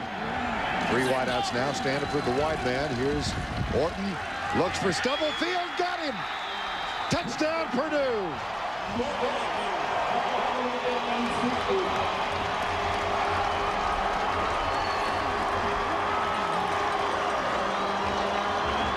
The biggest thing that I've seen from Kyle Orton here in the latter part of the first half, we talked about him having to find the range with his accuracy. He's found it. He's now hit his last 9 passes, the ball going right where he wants it to. Billy Newman, the victim on the defense, but Kyle Orton has found his range. Now Stubblefield from Yakima, Washington. Told you earlier he thought about going to Washington State. Told him he would, then changed his mind. Makes the pay. Purdue has tied it up 17-all. The regular season comes to a smashing conclusion when the Patriots collide with the Panthers, the Jaguars battle the Bears, and then the Jets rumble with the Raiders. Sunday on CBS. It's a little cold here in El Paso. Guys trying to keep warm. 42 degrees at kickoff, and Taylor Stubblefield doesn't feel the chill at all. Here's the kick. Dortch, it's taken by Newman at the 5-yard line. Bill Newman struggles, can't quite shake the tackle, which is made at the 15-yard line. Let's go back to the 2 big connections, Orton to Stubblefield. Here's Stubblefield. He's going to run the post pattern, and there's no safety help. The middle of the field is going to open up. Orton's going to see that, and then he sees Stubblefield get some separation. That takes him all the way down to the 3, and then they got a great matchup on the touchdown. Stubblefield against the strong safety, Billy Newman. And he ran a little zigzag route and got separation again. So nice combinations between the 2 freshmen. First down at the 15 with 1:48 to go. Gesser being chased, hit as he lets it go. He's got Bush open, but can't hook up with him. Bush was backing up over Antoine Rogers, number 12. Washington State coaches told us they were going to go after Rogers. I mean, he was the corner that they were going to attack. He's a redshirt freshman. He's 170 pounds, and they felt with their big receivers, Bush and McElrath, that they'd have a chance to make some plays. Bush caught 1 touchdown over Rogers earlier in the ball game. And he heads out wide right against Rogers again on 2nd down. Gesser, here comes the blitz. There goes the hit. And that one is incomplete. That floated up near the 45-yard line. You know, the problem for Washington State right now and Jason Gesser is they want to throw the ball down the field, but I don't think he has enough time to throw it downfield. Purdue is able to get to him. 12 pressures they've been able to exert on Jason Gesser here in the first half. As you look at his numbers, 5 of 18, you say, wow, he's not throwing it very well. Well, he's not having a whole lot of time to throw it. You know, I think back to how we began the day talking about the difference in the 2 quarterbacks. We both felt that the edge would be Washington State's. There's pressure again as Gesser is popped. Now that may call for a flag. No. As long as he didn't make contact, there's no such thing as face guarding in college football. And that's what you could have thought that Antoine Rogers was doing. He was beat and trying to catch up. Landon Johnson gets the pressure on the quarterback. Now watch, Rogers doesn't know where the football is, but as long as he doesn't make contact, he doesn't. The ball was there first, then Rogers came in. Good no call by the officials. Well, how about this turnaround? 3 and out now for Washington State, and Purdue with 1 timeout left has a chance for pretty good field position here. Cox with the punt, taken by Morales at the 39. Breaks out of a tackle there at the 48-yard line. Great field position the entire first half for Purdue. 41-yard punt, 10 on the return. Now, triple header women's basketball next Saturday on CBS. We'll begin with Penn at Vanderbilt, then Georgia at Michigan State, and a much anticipated matchup, UConn visiting Tennessee, as they seem to do all the time. That's a heck of a game. That's next Saturday. I think Kyle Orton can feel free to take a few chances on this drive. Here's Orton across the middle. Incomplete, knocked down behind the line of scrimmage. You know, the last drive, I said it was important for him not to make a mistake because they were trailing by 7 and they had gotten themselves back in the ball game. Now with the game tied with 1:12 left, Obviously, you don't want to do something that's not smart. But if you think you can stick one in there down the field, now's a good time. The game is tied, and you guys are starting to seize the momentum in the football game a little bit. 2nd down and 10. Comes right for Morales. It's low, down around the ankles. Jason David, who is there defending. And let's check in with Andre Ware. Yeah, guys, both teams are still applying a lot of pressure. The difference has been Purdue has gone to the shotgun with Kyle Orton, allowing him a little bit more time to get the football off. Jason Gesser's still under the center. He's having to drop back. It's taking him a little more time to read defenses and get the ball downfield. Get it out downfield. Back up to you guys. That's a really good point Andre makes because of the under the center and coming in those inside gaps. That's just hard for a quarterback to separate from the line of scrimmage enough. Here's 3rd down. Orton comes right. Got a man. Catch is made for the 1st down at the 38-yard line. Seth Morales.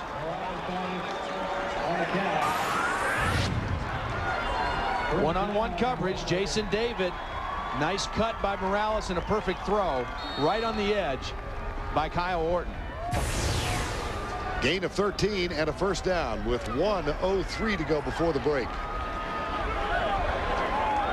Orton now 17 of 26. Blitz, Orton, dropped. Flag is down. Might have offside against Washington State. You see, it's interesting to see, and the point again that Andre brought up about the shotgun, when Kyle Orton takes the snap, he's not dropping back. I mean, he's only taking 1 step back, but because he's already 6 yards off the line of scrimmage, it enables him to see the throwing lane and stay in there and make the throw.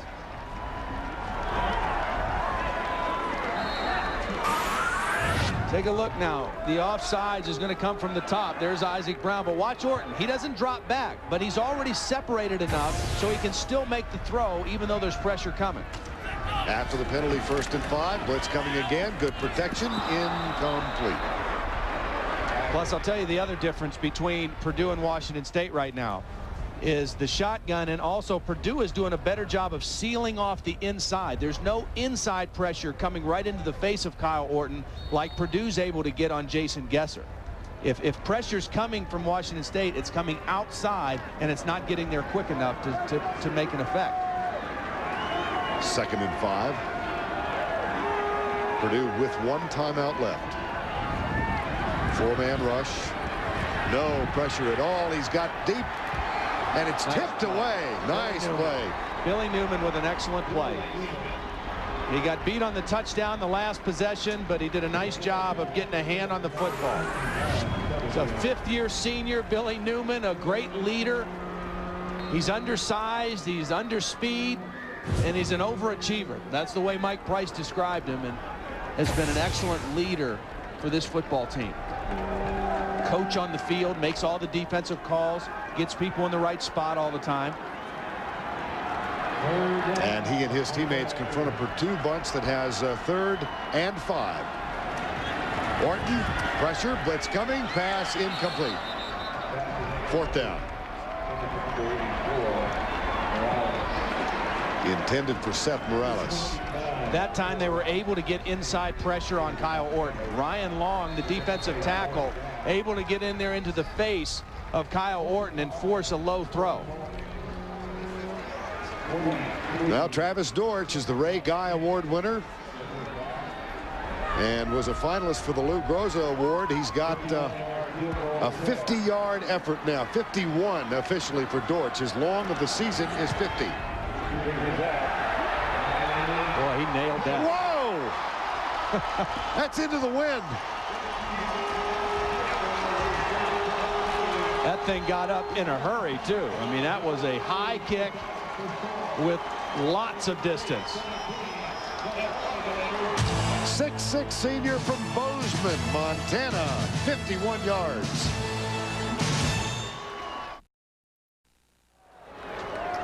'51-yard field goal for Travis Dortch.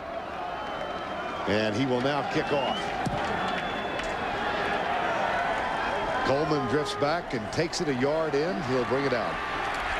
He will bring it out to the 23-yard line. Nice return. Travis Dortch, notice he's got NYPD on one arm and the FDNY on the other. Nice young man out of Bozeman, Montana. He's had a terrific year as both a punter and a place kicker. And that's Detective Kenneth Pepe from the New York Police Department. Woody McHale, fire marshal now in Manhattan. Two wonderful guys who were friends before they came down here. They played against each other in the Fireman Police Department Amateur Football League. So they knew each other before the tragedy. And they have enjoyed themselves here in El Paso to an enormous degree and brought a lot of emotional moments with them for people who had a chance to spend time with them.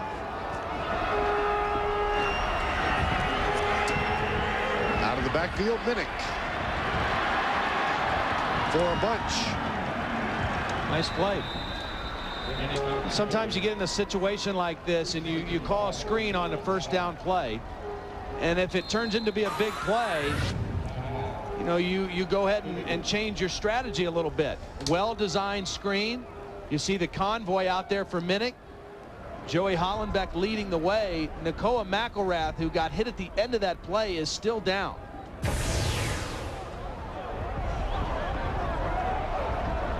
Looks to be okay, but he kind of got caught in the middle of the action right there at the end of the play. Purdue did call, or rather Washington State called timeout. Nakoa trying to figure out what the license plate was of the truck that just hit him. It was Dave Minnick.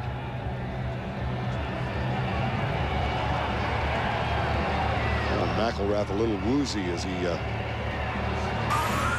heads to the sideline.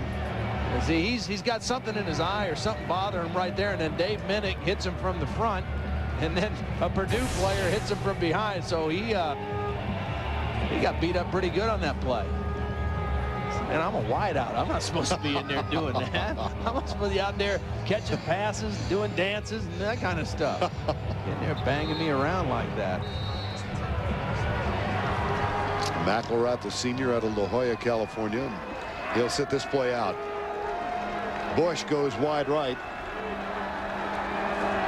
Scott Lund has come in as a wide receiver as well, number 22. Here comes the blitz. Gesser steps up. Hit and dropped at the 41-yard line. Speed. Aiken Ayadel. Yeah, I mean, you know, they're in the shotgun this time, and yet Gesser's still not able to get anything going. A little twist move, and Adele with the pressure. Time called by the Cougars.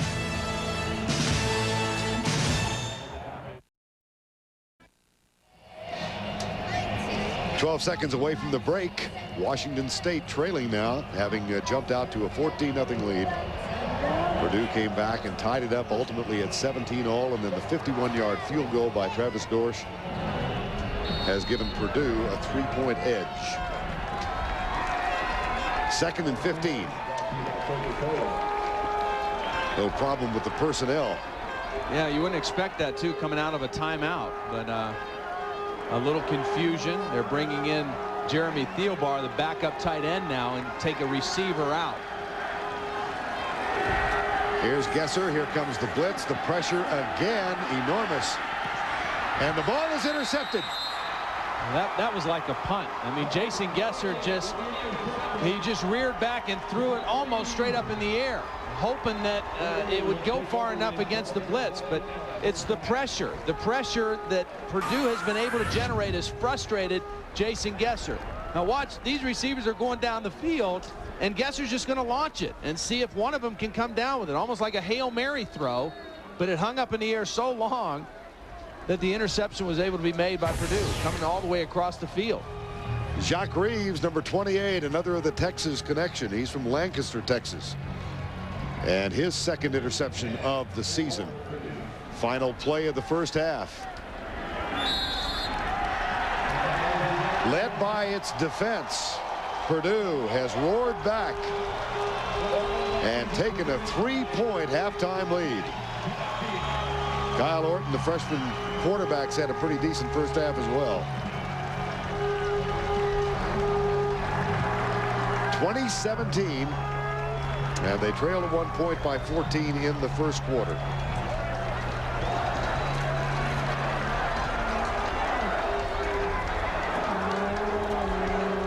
Let's go down to Jill Arrington, who is with Joe Tiller. Coach Tiller, your team was down 14-0 early in the first quarter. It could have gotten ugly, but you fought back. Now you've taken the lead. What does it say about the character of this team today? Well, we'll find out when the game's all over, but it's great to be able to come back like this. I think our guys are into the game emotionally, which really helps us, certainly. But it always helps when that quarterback performs well, and he's doing that right now. Your defense is playing exceptional, but you said the offense, they're really getting into their rhythm. What can we expect to see in the second half? I hope more of the same. We would like to continue to throw the football and run it, and we've been good with our snap count. I think that's one of the things that's been impressive about him. We got him to jump off sides a number of times. All right, Coach, thanks a lot. Thank you, Jill. CBS Sports coverage of the Wells Fargo Sun Bowl will continue from El Paso after this message and a word from your local station.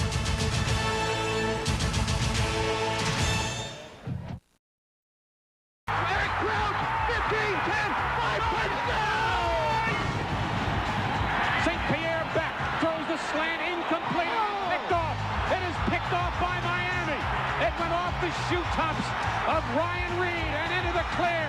On the return, Edward Reed going down the sidelines, middle of the field to the 20, to the 10, to the 5. Touchdown, Miami.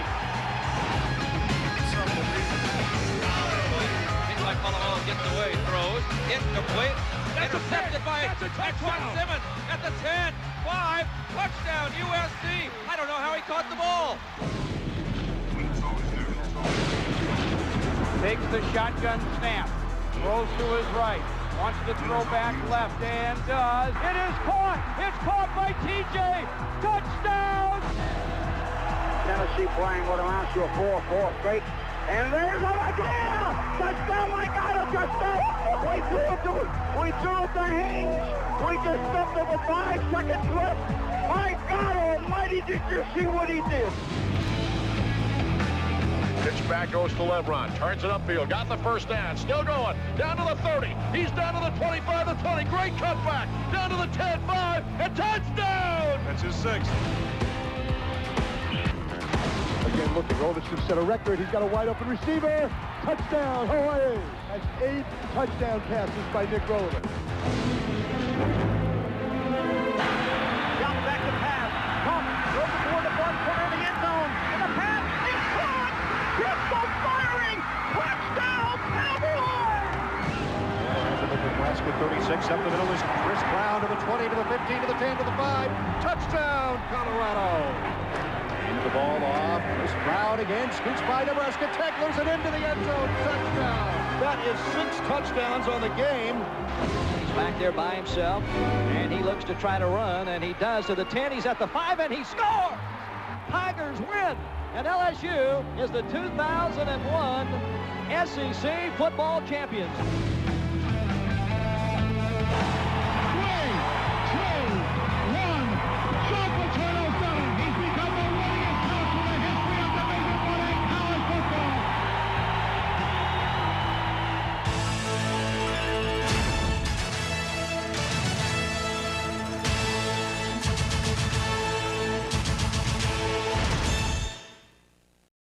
Again, nails it, and Purdue will take over.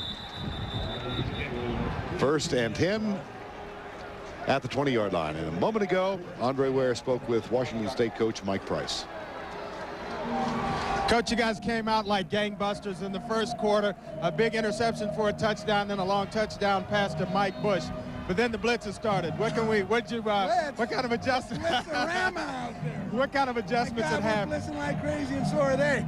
Well, it's nothing really big. They're executing just the quick outs and the little flat passes, and we're not. And we can bring it in and protect, 7, or we can spread them out and throw hot. I thought Joe was supposed to be your friend. He's not supposed to blitz you this much, is he? Boy, he's blitzing like crazy, isn't he?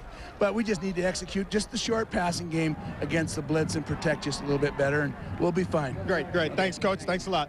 Back up to you guys. All right, and there's Joe Tiller, friendship that began in 1974. when they were both on the staff under Jim Sweeney at Washington State. And Joe Tiller later went back and worked under Mike Price, 79 and 80. Their wives are good friends. Nice relationship between the two. Well, just because you're friends doesn't mean that you don't compete as hard as you can. And the pass is intercepted. Orton has been picked off for the 3rd time. This is Lamont Thompson's 9th interception of the season. And his 23rd in his career, which is the Pac-10 record. He's a free safety, but he's got great speed and size, and he's out there on a wide receiver and steps right in front of the throw intended for Stubblefield. An excellent play by the All-American Lamont Thompson. 4 Purdue turnovers, 3 of them have been picks. And after that interception, it's first down at the 28-yard line. Here comes Jason Gesser, who was blitzed early and often. Quick flip out, left side, caught by Riley. Riley's got some room, and he is tackled inside the 20 at the 18-yard line as we get underway here in the 3rd quarter of play. Vern Lundquist along with Todd Blackledge. And the turnovers really have been turnovers and defensive pressure to story. Yeah, the pressures. I mean, the teams, and Mike Price was exactly right. They're playing the same way. Both defenses are going after the quarterback. The difference in the first half, particularly in the 2nd quarter, Purdue's quarterback Kyle Orton was able to handle the pressure, make plays. Jason Gesser was not able to, and we saw right away what Mike Price was talking about strategy-wise. Quicker throws to defeat the blitz. Here's a quick setup, and the pass almost picked off. That one almost went the other way. Deontay Farrell had unimpeded territory had he been able to hold on. And again, Jason Gesser picking himself off the Sun Bowl Stadium turf at the end of that play. This is a little quick throw to McElrath, trying to get him involved in the game. It's a long throw from the left hash to that side of the field, and Farrell almost comes down with the interception. But McElrath very, very quiet in this football game. 2nd down and 10. And the quick setup. That one tipped away again. It's Farrell who got a hand up in front of McElrath. Yeah, and Jason Gesser does not look confident to me right now. He kind of double clutched on that one. He didn't just plant his foot and make the throw. And you see what they've been able to do to him. Only 1 sack, but a lot of times in his face, hurrying him, and that time he just kind of hesitantly tried to throw that one in there to McElrath. He's not in a rhythm right now the way that Kyle Orton was in a rhythm. In the red zone this season, 30 touchdowns, 11 field goals. 3rd and 10, blitz coming deep in the corner. McElrath is there and can't make the catch. Well, they had what they wanted. They had the matchup. Their top receiver, McElrath, against a strong safety, Deontay Farrell. This favors the wide receiver, and he runs right by Farrell. It's not even close, but Gesser just a little too far on the football. And again, he is just not as sharp right now as I've seen him earlier in the year. Drew Dunning will try for the tie from 34 yards out. And he has done it. 2nd field goal of the game for Drew Dunning, and the interception leads to 3. We're tied at 20.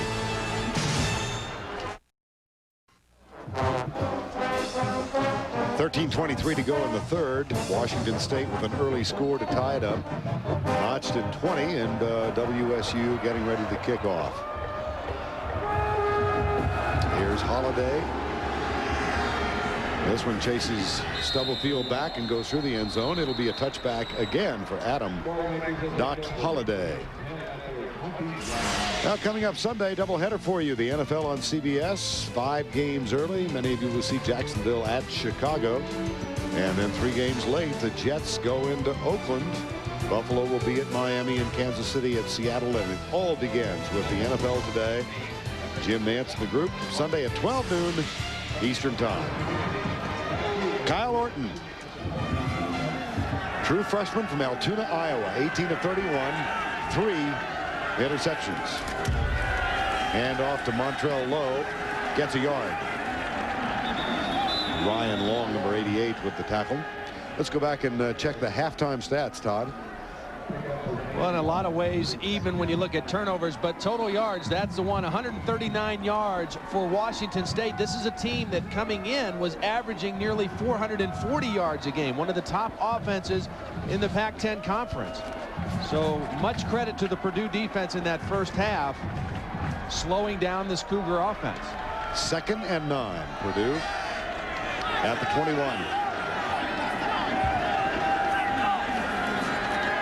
Cougars brings 4. Good pressure. That forces Orton to run. And Randall Smith, number 30, makes the tackle at the 26-yard line. He's having a nice football game, Randall Smith. He's a guy that the coaches say is a very draftable guy, probably be drafted on the first day. 40-inch vertical jump, 4.4 speed. He's a guy who's just gotten better and better through his time at Washington State. When he was a senior in high school, he was only 16 years old, and so he's a young guy that developed, and he's a 5th-year senior now who is going to be playing on Sundays next year. 3rd and 4. Stunts defensively. Orton pumps once, plants it out to the left side, and finds John Standiford. That'll be good for a first down. Great protection. I mean, that's what caused this, because this play took a long time to develop. The pump fake was trying to get somebody to bite to throw it deep, but watch these guys up here and the protection that Orton gets. Only a 4-man rush, so it's 5 on 4. He's able to pump fake, reload, and then dump it to his second receiver. He was trying to go to Stubblefield first down the middle of the field. That was covered, and Standiford was his outlet. From the 33, 1st and 10.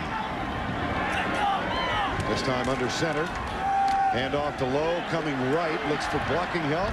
Good defensive play instead. Marcus Trufant came up to help with Eric Coleman's tackle. Nice defensive play from the secondary guys. Tough to run sideways on either one of these defenses. Again, they're both built for speed, not overly big, linebackers that can run, defensive ends that can run, and obviously secondary people that can cover the ground in a hurry as well. They both get to the football so well. 2nd down and 8. 5-man line again for Washington State. Purdue needs to throw here.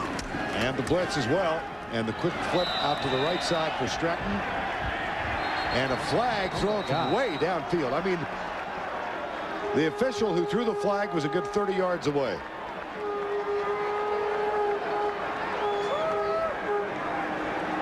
That's the back judge. Defensive holding. Well, it was Billy Newman defending on the tight end Stratton, and it looked like there could have been some holding, but my goodness. On the defense, 10-yard penalty, automatic first down. Guy must have had LASIK surgery. I drank some carrot juice this morning. One or the other. Good eyes from a long, long ways away. Tom Compton made the call. Mike Price wearing the cap of the Fire Department of New York. He's got the Fire Marshal Woody McHale on the sidelines with him. 1st and 10 at the 45. 2020. Speaking of vision, that's a reach. Hand off low. Nice run across the 50 to the 49-yard line. That's a gain of 6. James Price with the tackle. Again, we talked about that height, whether it's real height or program height, but he's short and he's stocky and well built, and he's able to kind of just hide in behind there and squat down and find little creases and bounce in there for nice gains just like that. That was a nice run on first down. Not a lot of numbers here today, but enough to keep some of the pressure off of Kyle Orton. Twice this season he has been over 100 yards. And 14 for 24 today. Out of the spread again on 2nd down. Orton finds, dropped by Standiford. Right in the pause.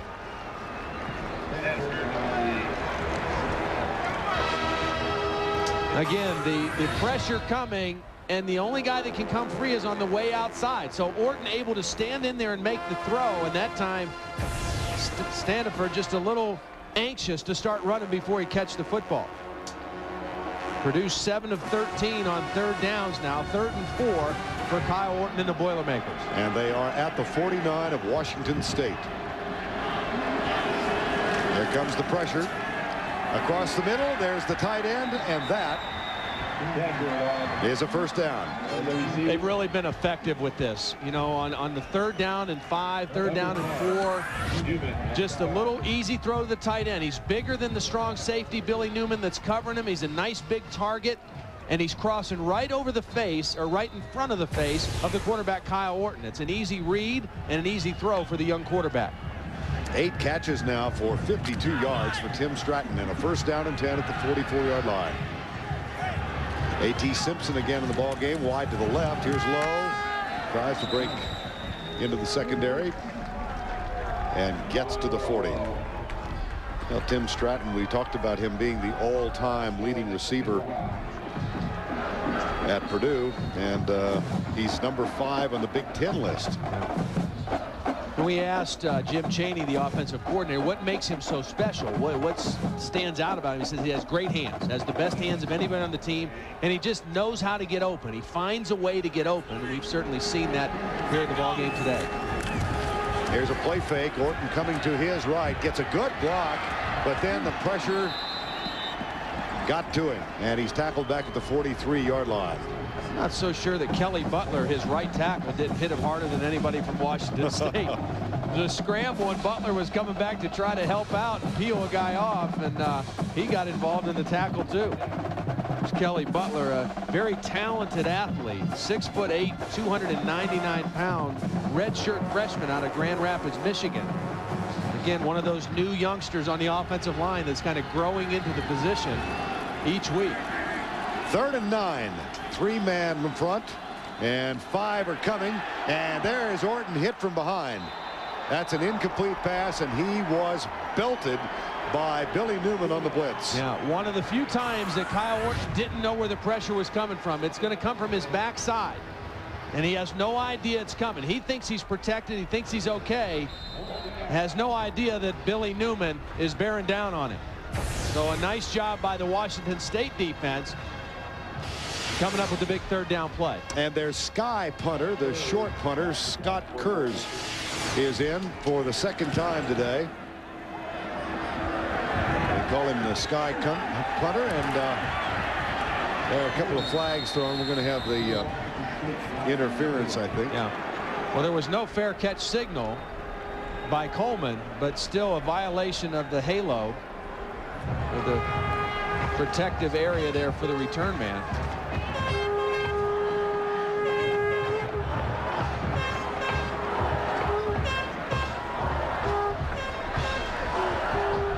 It's appropriate that the Conference USA officials would have a conference. Tim Upshur was the guy that was down there in the wrong area, number 48. Looked like he was trying to catch the punt. No, you're not allowed to do that. I won it. First down, Washington State.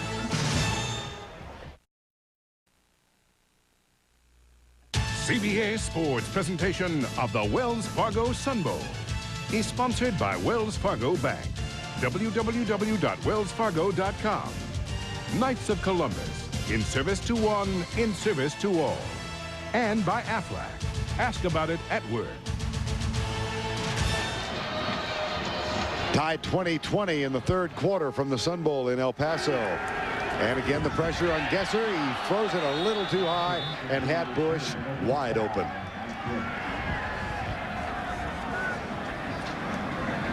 Not good sight lines down the field for Jason Gesser. Again, he's listed at 6'1". Maybe he's that.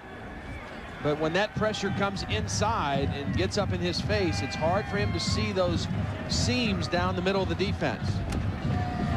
And it's hard to step into the throw as well. 7 of 26 now for the game. And it looks like the Boilermakers are going to come with a bunch again. Now they back out. 4 down. Quick off the block is Adel.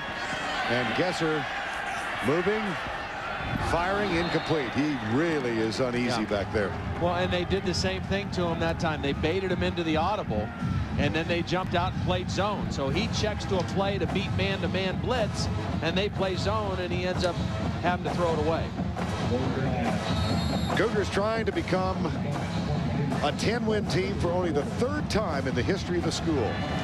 They accomplished it when they went to the Rose Bowl under Mike Price back in 1997. They also accomplished it in 1929. They come in 9-2. And they look at a 3rd and 10 here. Out of the gun. Here comes the blitz. Gesser. And that should throw. There's the flag. Yep. Landon Johnson was draped on the back of the intended receiver. Yeah, contact too early. The right hand was over the back of the intended receiver, Theobar. Take a look. Here it is right there. Landon Johnson. The right hand is wrapped around the receiver. And Jason Gesser, I mean, he'll take a conversion any way he can get it now. They were 1 for 9 on 3rd down before that play. And coming into the game, they were the 2nd best team in the Pac-10 on 3rd downs, converting 41%. So it's hard to stay on the field and generate much offense if you can't convert on 3rd down. Only 1 sack, but the pressures and the hurries are significant. Here's the pass, right side, caught. And out of bounds at the 35-yard line. That's Nakoa McElrath, and that is his first catch today. And Nakoa didn't get the start today. Was a little critical of the play calling in the Washington game, and you know, Mike Price lets his guys speak to the media, gives them a lot of freedom, but when they cross the line, there's a price to be paid, and his price today was to not start. He's been in the game a lot, but that's the first time that he's been able to get his hands on the football. Price says he's got a price to pay. 2nd down. Handoff. John Tippins, number 25, on in relief of Dave Minnick. And tackled at the 39-yard line. It might be a good time to try to throw a screen again for Washington State. They've had some success running the screens against this pressure defense. Matt Kegel signals a play in, having gotten the desire from Mike Price, the play selection. 3rd down and 2. 20-20 ball game.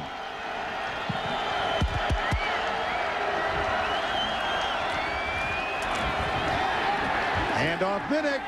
Nothing doing.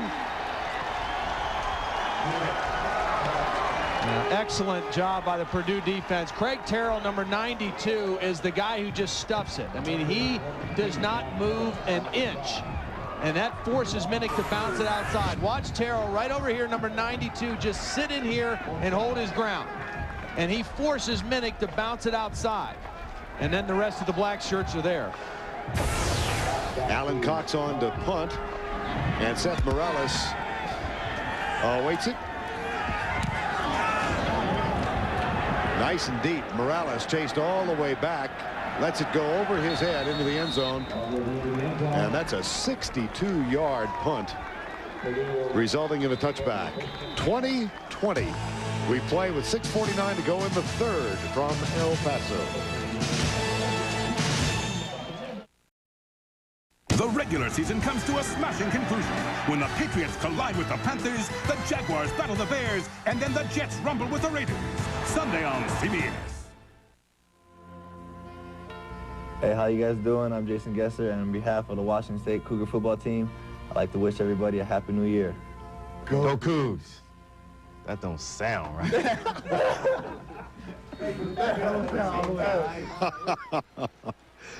Oh, goodness. Meanwhile, we're back to play. Here's a handoff in big trouble. Joey Harris, number 25. This guy's in deep trouble. He's going through some real transformations right there. Yeah, but he'll rise above it. Oh, dear. Oh. Loss of 6, 2nd down and 60. Rowdy Boilermakers.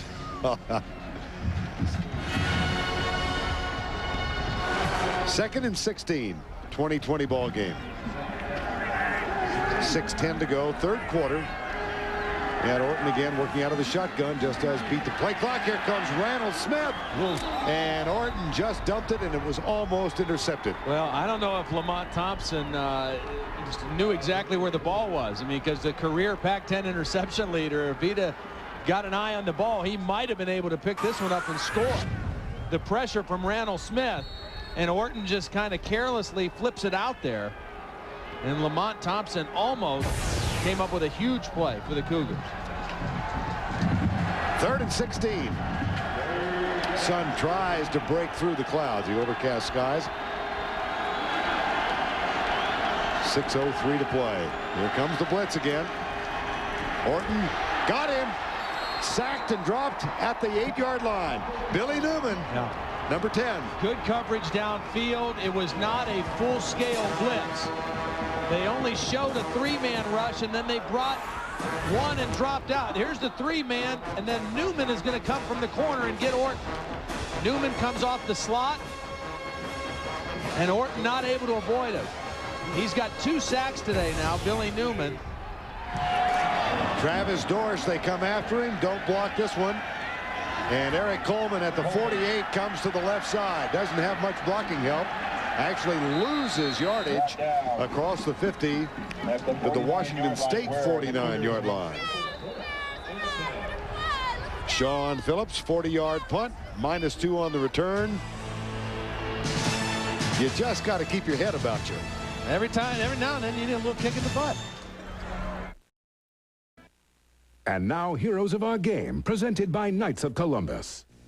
Jack Thompson, he's been a great influence on me, and he's helped me out tremendously. He's helped me out with so many things of how to handle everything that's all the pressure that comes to you, and he's been there and done that. He had a great career at WSU, went on into the NFL, and he's pushing me to do the right things, to make the right decisions, to make the right comments, to just be the right person overall, and I thank him a lot for everything that he's done. Jason Gesser, who said he spoke with Jack Thompson on the phone yesterday. Jack now living in Seattle, not here for the game. Here's Gesser back to throw. Screen pass left side. And they have found Dave Minnick out of the backfield, number 34. That's a gain of 11. You got to do some things to take some of the steam out of this Purdue defense. Aiken Adele is so quick off the ball. Watch him coming off the corner here. I mean, he beats the block. He's off the ball. Do something to slow him down. The screen is a perfect way to do that. Invite the rush in and then get a little blocking out there and throw it to your back. Do some things to offset that aggressiveness of the defense. Now Gesser and the Cougars will go from the spread on first down at the Purdue 40. Again, the blitz, the quick one. That's caught by Riley. Little crossing pattern underneath, and Riley inside the 15 and hauled down at the 9. Best throw that Jason Gesser has made in a long time. He knew the blitz was coming. He stood right in there, and he delivered the ball right where it needed to be. He beat Reeves on the coverage. Jerome Riley, the coaches told us over the last few weeks of the season, he was the best receiver, the most productive receiver they had. A junior out of Arleta, California. That's 5 catches for him today, and a 1st and goal from the 9 in a game that's tied 20 all.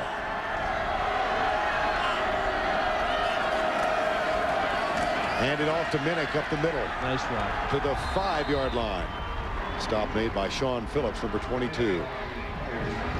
So you throw the screen, you take a little of the steam out of him, you throw the ball down the field against the blitz, then you come back with the run. You're able to mix in everything you do. And again, this is an offense that coming into the ball game averaged 440 yards per game. It was the 4th best offensive year ever at Washington State. And they've had some good offenses. So this offense led by Jason Gesser has been productive all year. 2nd down, quarterback draw. Gesser to the 1-yard line. He did not get in. He was very close. He's a very mobile guy. This is a design play. He's got a lead block. Easy for you to say. Yeah. Not able to get the football across the goal line, though. At that point, he tried to reach out, not able to extend the football across the plane. But inside the 1-yard line for the Cougars. 3rd down. Game tied, 20 all. That much. Timeout. Washington State uses 1 of its 3, and Mike Price is a little exasperated by that.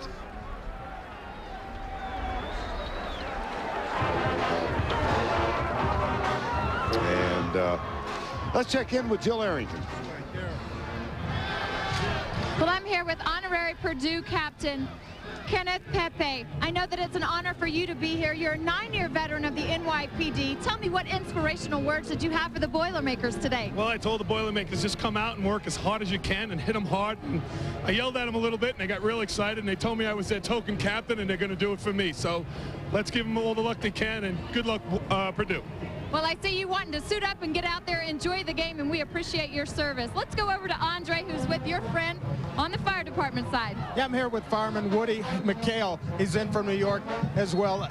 Just your thoughts on today's ball game, and what is Coach Price? You play Coach Price real quick and tell me what needs to be done to get for Washington State to get going. These fellas are doing a great job. Just keep their heads up. Don't give up. Keep fighting. Fight, fight, fight. They're doing a great job.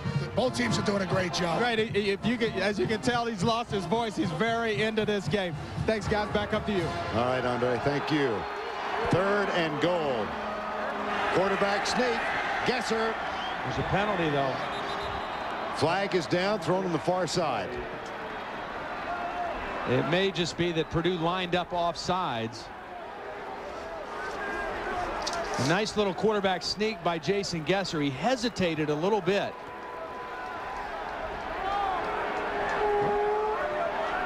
Now Conference USA is holding a meeting again. There we are. Touchdown. Gesser on the quarterback sneak.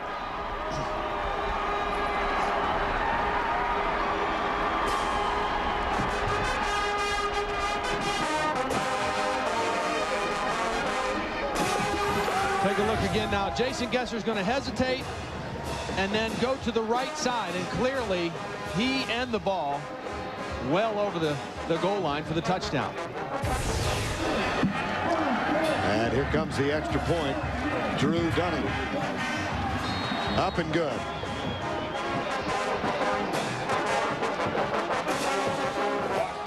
Washington State has broken the tie. They're up by 7. Time now for the Exxon and Mobil scoring recap. David with a 45-yard interception return, and then Mike Bush with a 46-yard catch gave WSU a 14-0 lead. Montrell Lowe scored from a yard out to get Purdue on the board.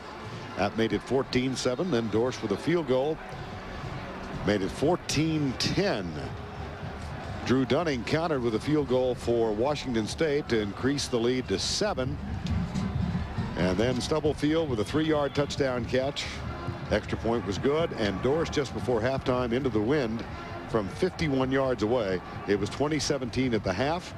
Dunning with another field goal tied it up at 20 all, and then just a moment ago, Jason Gesser from a yard out. The extra point good, and Washington State has reclaimed the lead. 3:04 to go, 3rd quarter. Holiday with the kick. And again, boy, what a potent weapon that is on special teams. He nails it. Touchback. Purdue will start from the 20-yard line. In the Seattle Bowl, as we give you a recap of bowl games played thus far, Alabama won. A&M over TCU 28-9. Don't know that there's been a better game played than Texas and Washington. Major apple one. From the 20, 27-20, Washington State. Joey Harris in the backfield now.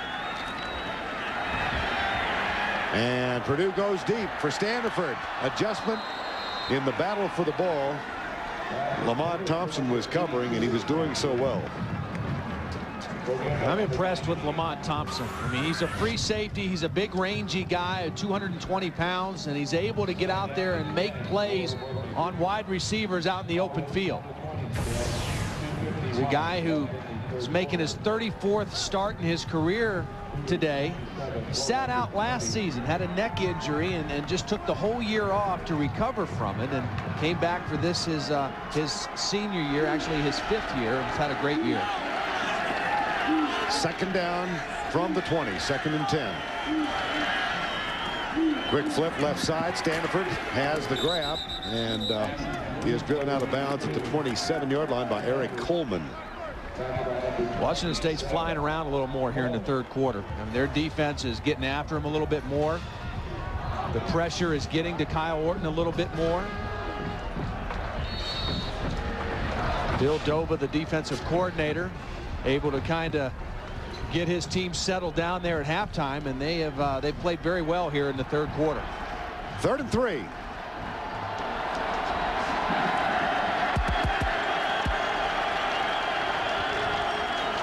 Blitz, tipped, incomplete. It'll be 4th down. Randall Smith, boy, he's having a wonderful game. He sure is. He's coming on a blitz. He's not able to get to the quarterback, but he does the next best thing. He gets his hands up and knocks the football down. Here he is right here. Watch him come in. Eyeballs on the quarterback. Times his jump and knocks the pass down. Lamont Thompson almost got another pick. Here's Dorsch with the kick. Coleman is back, awaits it, grabs it at the 34-yard line. He's got some room. And forced out of bounds across the 45 in the Washington State bench area at the 47-yard line. Well, Kyle Orton, starting his 3rd game ever, looked very strong in the second quarter. Yeah, he started out 3 of 9. This was early, and then he had the interception to Jason David. Then he started to get on track, found Taylor's double field a couple times, hit him with the touchdown, but then here recently another interception to start the third quarter to Lamont Thompson, and has not looked as sharp here in the third quarter as he did in that second period. 1st down now, 27-20, Washington State with the lead. Gesser and Purdue with a delayed rush. Gesser goes deep left side, got McElrath. Nice pass, laid it out, and McElrath with the grab. About the last 2 or 3 throws, Jason Gesser has looked like the way Jason Gesser looked this season. He's had his feet up underneath him. He's looked comfortable in the pocket, and he's made the accurate throw. The pump fake, the out and up by McElrath, and a perfect throw. Here's McElrath in the slots, a little out and up or a wheel route, and he runs by the linebacker, and a nice throw. That's a gain of 32. Here's Gesser left side. Riley inside the 15 at the 13-yard line. Stuart Schweigert with the tackle, the free safety. Here's Riley. The blitz went right off of him. So the man, he knows he's going to probably get the football as a hot receiver because the blitz was the guy that lined up over top of him. As soon as he saw that, he looked for the football. And look at that, the yards per completion. Washington State starting to get it cranked up. Jason White, number 13, on the field now for Washington State. He's one of the 3 receivers split wide right. Here's Gesser, lobs it into the end zone. McElrath tipped away nicely. Yeah. Ball hung in the air a little bit too much. McElrath is a tall receiver as well, but Woodyard pretty good himself, a 5th-year senior, and he's a big guy. He's 6'2", 209 pounds, so he doesn't get pushed around by a wide receiver. Jason Gesser didn't have quite enough on that one.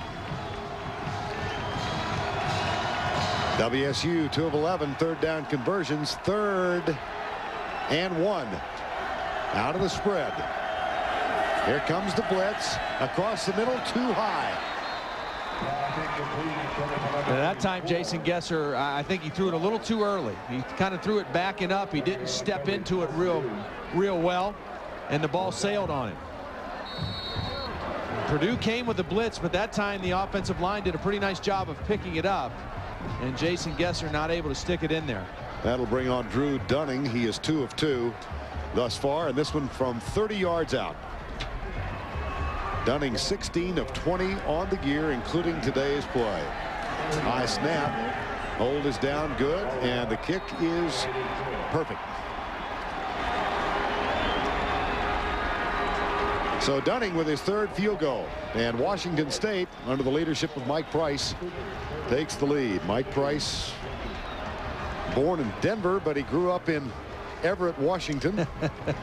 And I've been saving this for a little bit. Mike and I discovered that we grew up within 6 blocks of each other. I got him by a couple of years, But I lived in Everett till I was 12, and Mike Price and I went to the same elementary school, George Washington Elementary on Rockefeller. That's a lot more than you needed to know or wanted to. But I want to hear you sing the fight song. we did the other night. I want to hear you sing it now. I only sing that when Mike Price and I are together. The Everett High School fight song. Well, Mike Price went to Everett Junior College, where his dad was a coach, and then played at Washington State. He ultimately transferred to the University of Puget Sound and completed his athletic career there. Has been the head coach at Washington State for the last 13 years, and he and his wife Joyce, just a wonderful couple. They met when they were in the 1st grade. Here's the kick. And again, a touchback. Coming January 15th on CBS, the creator of JAG brings you a new drama that dares to take you inside the Supreme Court. Joe Mantegna and James Garner star in First Monday. Don't miss the series premiere Tuesday, January 15th on CBS. It's interesting how the game, the flow of a game changes. And in the 2nd quarter, the Purdue defense really stepped up and kind of took control of the game. And now in the 3rd quarter, the Washington State defense has kind of stepped up and taken over the game a little bit. On 1st down, here's Orton. Pulls up and fires it into the Washington State bench area. You can do that. Some of the Washington State fans booing, but as long as the quarterback leaves the pocket area, he can throw it away as long as that ball crosses the line of scrimmage, which it did.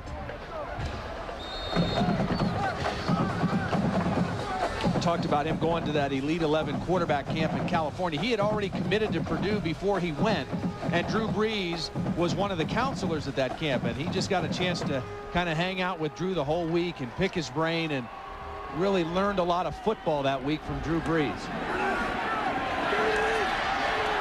Here's Orton coming right, hit as he lets it go, and this one's into the Purdue bench area, and Orton popped pretty well. Joe Tiller, Mike Price's good friend on the Purdue sideline, 59 years of age, and he has really revived this Purdue program. Look at this, 5 straight bowl seasons. Yep. And they were in the doldrums for a decade or more. And the expectation levels have changed at Purdue because of Joe Tiller. I mean, he came in and won right away. They won a Big Ten championship sooner than anybody thought. There's the rush. Flags are down. Orton with a free play goes deep, and it's tipped away at the last minute at the 40-yard line, tipped away by Jason David, intended for Morales. I think the penalty is going to go against Purdue, a holding penalty. Penalties declined. 4th down.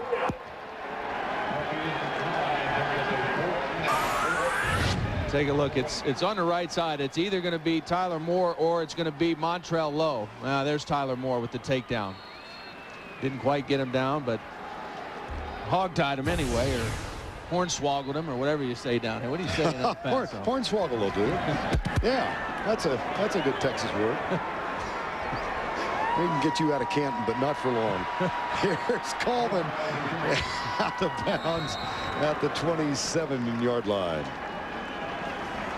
59-yard punt and 6 on the return, and that is the 3rd successive 3-and-out forced by this Washington State defense. Yeah, and again, the credit goes to the Washington State defense and Bill Doba. The adjustments they made at halftime, they've been able to turn up the pressure a little bit more. And here come the Cougars back on the field, leading by 10 with 40 seconds to go, 3rd quarter. Just amazing how Gesser seemed to settle down. Yeah. He was 7 of 26 at one point, and then the last couple of series. He hit a couple. He hit a couple nice throws, and your confidence comes back quickly. Goes deep, man coverage, right side, adjustment on the ball. And McElrath, who was not a factor at all in the first half, has his 2nd big catch in the 3rd quarter. Now, see, Mike Bush is the basketball player, but this is just a jump ball, and it's thrown to McElrath. This ball is up for grabs. Whichever guy wants it can get it. But the problem is Rogers has no idea where the ball is until it's too late. He's turning and running. McElrath knows exactly where it's at, stops, finds the football, and Rodgers has no chance. But that ball's thrown up for grabs. The receiver just makes the play. A 34-yard gain and a first down at the 38-yard line. Here's Gesser. This one a little too high, intended for Jerome Riley. 15 seconds to go in quarter number 3.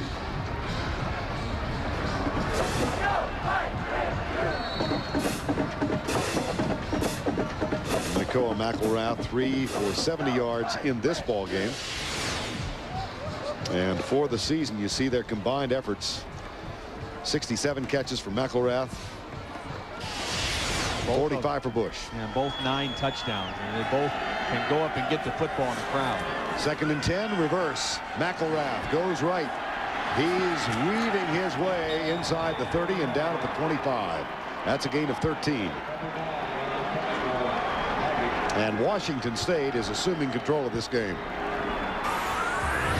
A little reverse. We haven't seen this from Washington State. Another way to take some of that aggressiveness away from a team. Jerome Riley, another wide receiver with the block, but a well-designed play to end the 3rd quarter for Washington State. That is the end of 3 with our score 30-20 Cougars. We'll return to El Paso, Texas and the Sun Bowl right after this message and a word from your local station.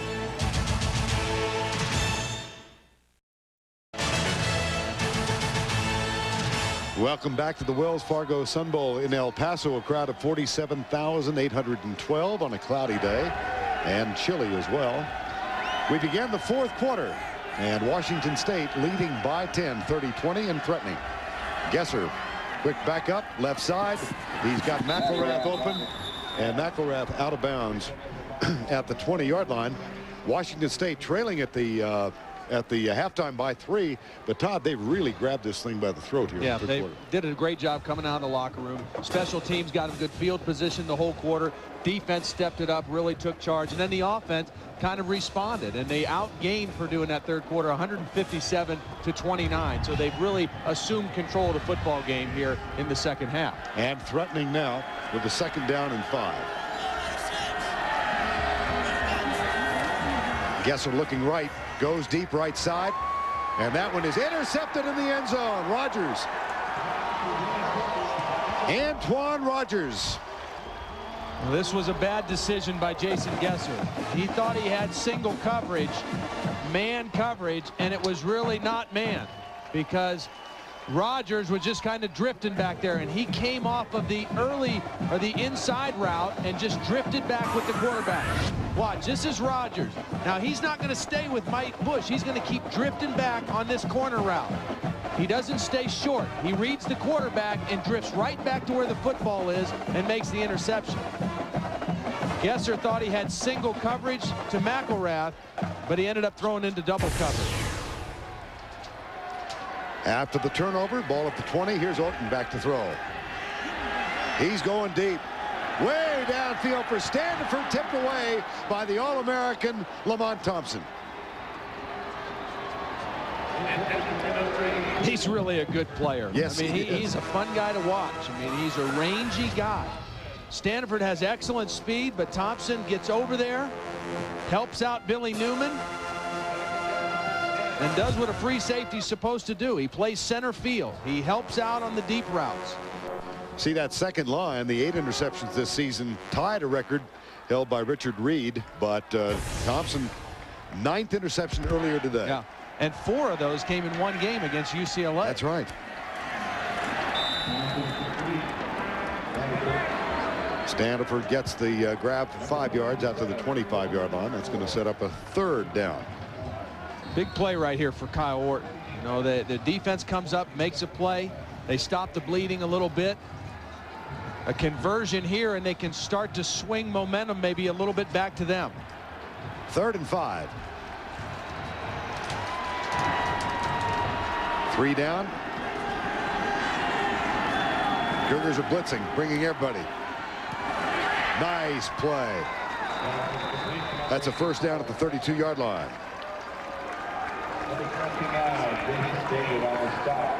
Seth Morales with the tackle, number 84, with the catch rather, number 84. Good protection on the inside too. You called the blitz and they were coming. Purdue did a nice job of sealing them off and giving Kyle Orton the time to make that throw to Morales. 1st and 10, Boilermakers. Out of the spread again. Flag is down. Orton chased right by Noway, the middle linebacker, and the pass incomplete. Now we'll check the penalty. Flag on the play.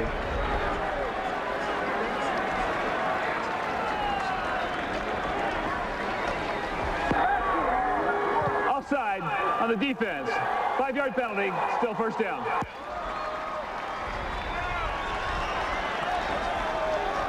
First and 5. Iowa over Texas Tech in the Alamo Bowl. And Syracuse convincingly over Kansas State. A couple of games coming up after this one. Washington State, not only a big game for their school, but kind of carrying the banner for the Pac-10 right now. The Pac-10 0 for 3 in bowl games right now. Here's the blitz again. Orton finds Stratton, his tight end, and that's going to be good for yardage out to the 44-yard line. Billy Newman with the tackle, number 10. Billy Newman's going to go from here to Orlando to play in the Gridiron Classic. Nice all-star game down there in Orlando. And Stratton has just tied a Sun Bowl record, 9th reception of the day. Saw Freddie Mitchell catch 9 for UCLA last year. Here's Montrell Lowe out of the spread to the 49-yard line. 30-20. See Washington State the dominant team offensively in this second half of play. Yeah, they finally started to get in a groove offensively, and then their defense really stepped up. And the field position was a big key too. Washington State was operating from about midfield almost that whole 3rd quarter, and every time Purdue got the ball, they were on their own 20 or worse. 2nd down and 5.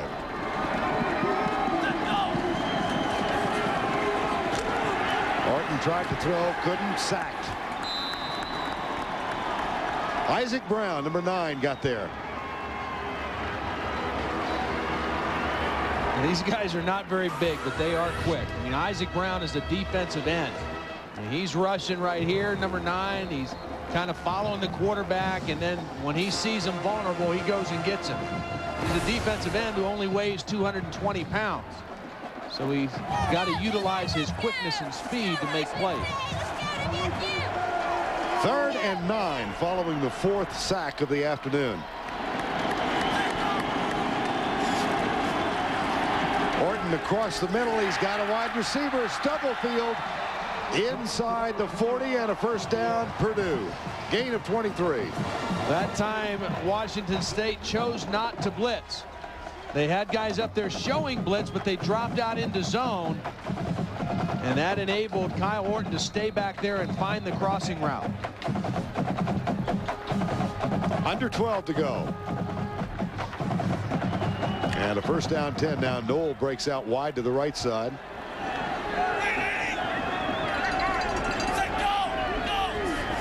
Three-man rush. Out of the backfield, low. Nice run. Sure was. That's a gain of 12. Powerful little guy. Again, he just kind of sneaks in there. He hides in there and waits for a little crease. And then when he sees it, he plants. And then you see the power, the compactness of how he can run. Ran right through the tackle of Billy Newman. That's a gain of 12. He's got 45 yards for the afternoon. A 1st down, Purdue. Moving well on this possession.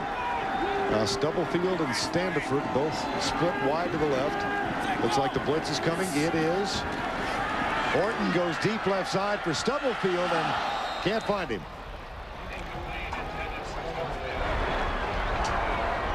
Well, Kyle Orton hopes to become a great quarterback before his career is through at Purdue. Look at the list of quarterbacks who played for both these schools. Yeah. Pretty impressive. Very impressive in both places. Lenny Dawson from Alliance, Ohio, right down the street from where I live. Well, they just, you know, they both had such good passing offenses and coaches that coached the passing game. And Mike Price has just done a great job here in the last several years. Here's Orton out of the backfield. Tight end. Tim Stratton has now caught 10 in this game, setting a new Sun Bowl record. Well, he's had 10 catches, and Randall Smith has had at least 10 tackles, too. He was right there on the play. You see Stratton in the middle of the field against the blitz. That's been kind of their bread and butter against the blitz, is to try to hit the tight end quickly over the middle. 3rd and 6 from the 20.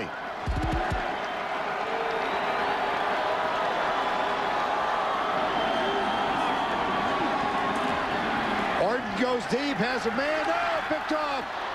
Touchback, and it's Lamont Thompson with his 10th interception of the season, 2nd today. Oh, Kyle Orton wishes he had this back, because if he did, he'd have put this one on a string instead of floating it. He was going for Stubblefield right down the seam, and he doesn't see Lamont Thompson just hanging back there. See, he sees it open there. If he drills it, maybe he sticks it in. But because the ball kind of hung in the air, it enabled Lamont Thompson to do what he does best, make interceptions. Big play for the Cougars.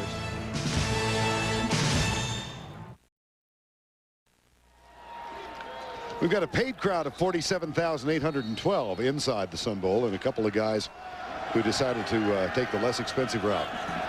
That's a long climb. Yeah. On 1st down, Gesser is popped as he lets it go, and it is caught at the other end. Wow! McElrath with another big play in the 2nd half. Just watching the change in Jason Gesser. I mean, balls that he threw earlier in the game under pressure that didn't look like they had a chance. Now, same kind of throw up in the air, but you cannot throw it any better. They went after the best corner, Woodyard, but you just can't defend a throw like that. A 41-yard gain, and Gesser was under terrific pressure when he let the ball go. 1st and 10 at the 39. Left side, Dave Minnick.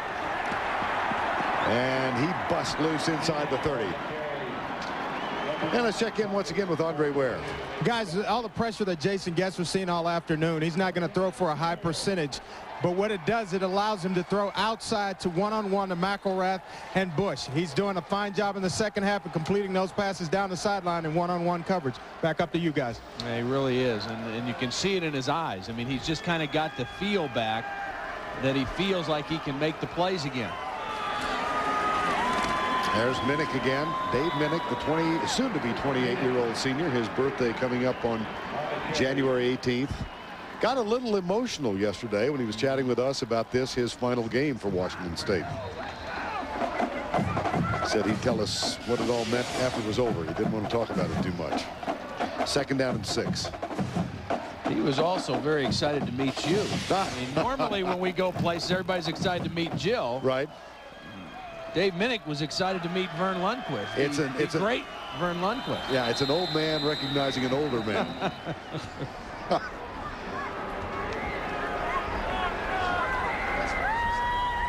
Yeah, Todd and I travel the country. Defense, offside, 5-yard penalty, still 2nd down. We have the great good fortune of escorting Jill Arrington around the Southeast Conference each year. Yeah, she takes a lot of photographs with folks, but I think you were right up there with her yesterday. What do you think, Jill? Hey, I have a hard job here. I'm working. I don't pay attention to all that. 2nd down at the 19.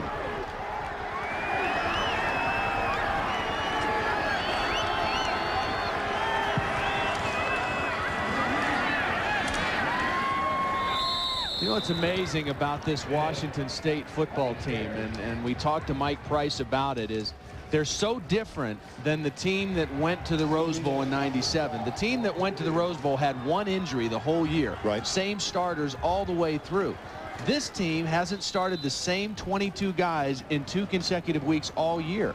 They averaged 58 players a game, which is an incredible number, just because of so many people that got hurt and the way they had to change. But he said it's been the most resilient football team he's ever coached, and they just found ways to win. It was totally different than when they had their great year in '97, but the numbers very, very similar. Well, trying, as we said, to become the 3rd team in Washington State history to win 10 games. Did so in 1929, the Rose Bowl team that lost to Michigan in 1997. And then this team could become the 3rd team to win 10. I don't know who the quarterback was in that Aloha Bowl on the other side, though, that Washington State beat. I think his name was Ware or something like that. There's a bobble. And when they unravel people, we'll see where the ball is spotted. 4th down. Come back on. Andre, did you play against Washington State in that Aloha Bowl?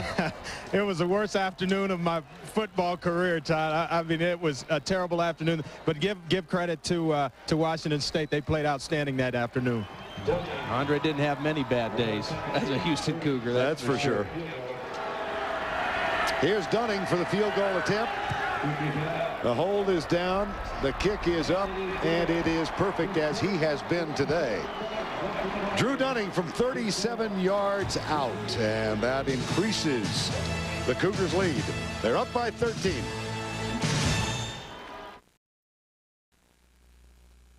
CBS Sports presentation of the Wells Fargo Sun Bowl is sponsored by Wells Fargo Bank. www.wellsfargo.com.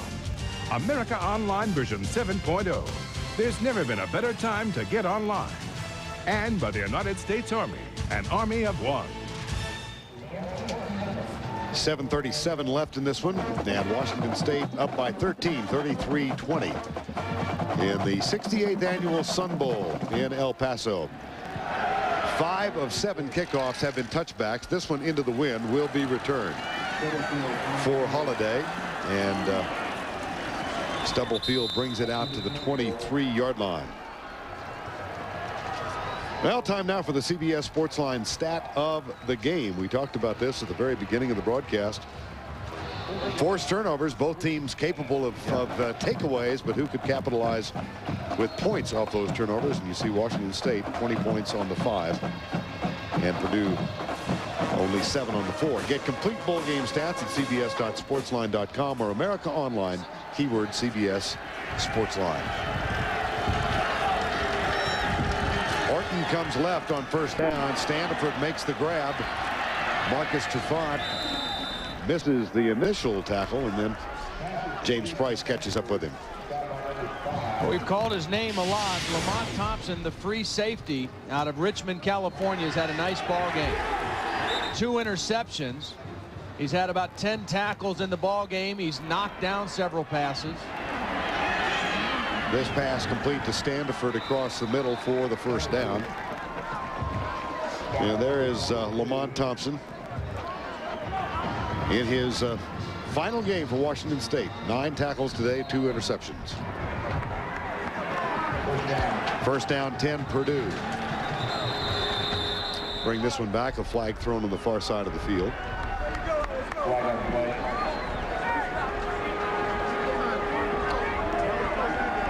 A very thoughtful guy. When we talked to him yesterday, he was a guy that when you asked him a question, he kind of hesitated, kind of paused and made sure he heard it, understood the question, and then very eloquent in the way he answered. He was an impressive kid.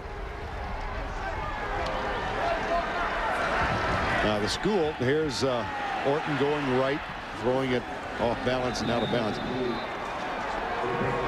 The bowl season, the bowl game results don't count in the official NCAA stats, but schools opt, in the case of Washington State, I know, to count the bowl games in the regular season stats, so Thompson's going to have credit for 10. Right.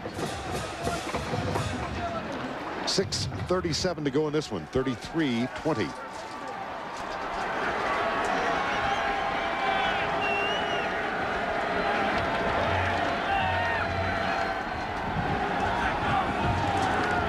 Orton caught and dropped.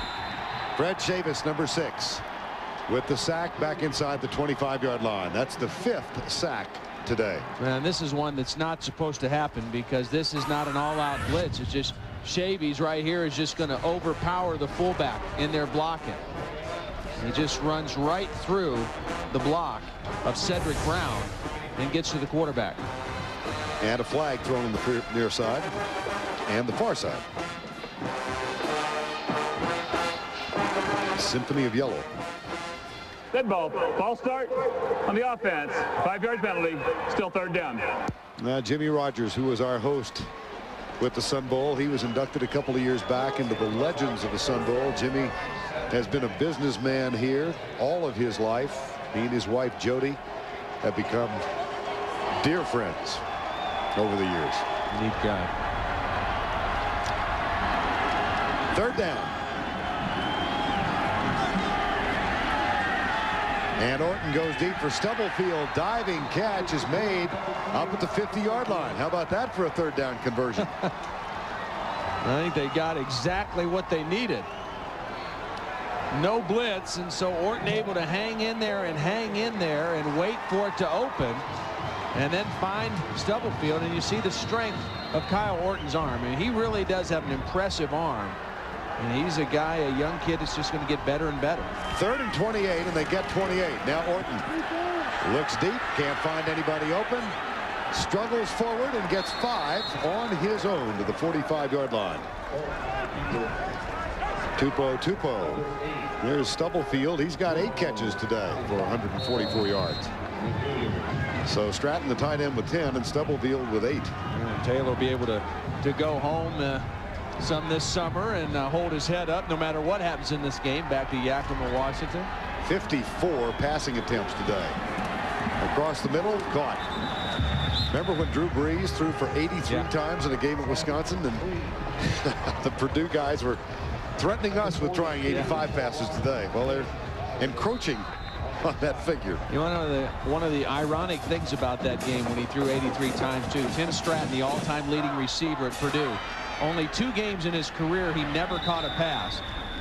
One was this year against Ohio State, and the other one was that game when Drew Brees threw 83 times, not 1 completion to Tim Stratton. Every other game in his 4-year career, he caught a pass. Mike Reinhart with that catch. And it's 1st down and 10. Right side, tipped away, incomplete. Jason David. Yeah, he was right there in position for his 3rd interception of the day. Read that play extremely well.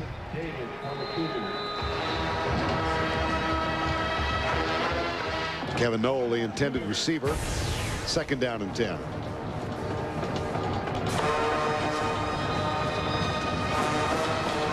Time called. We'll be back in a moment.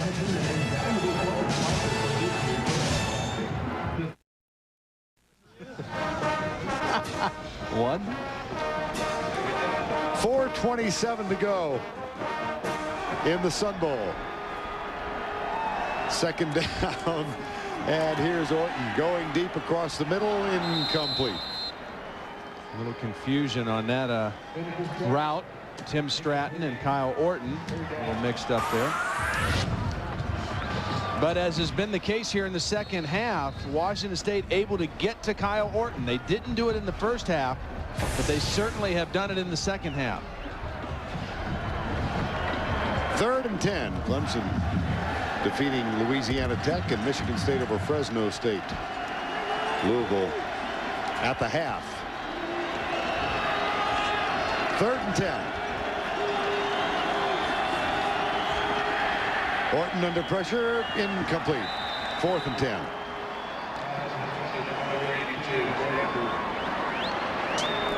John Standiford, the intended receiver.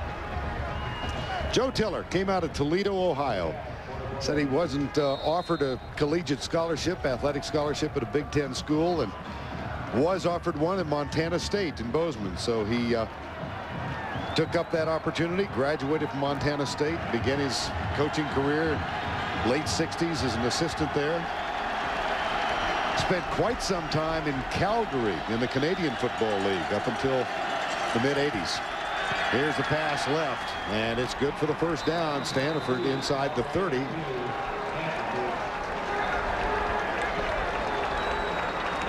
Joe, now 59 years of age. He and his wife Arnett have some property in Buffalo, Wyoming. Said ultimately that's where they'll wind up. Head coach at Wyoming, of course, for 6 years. And time has been called by Washington State. That's their last one.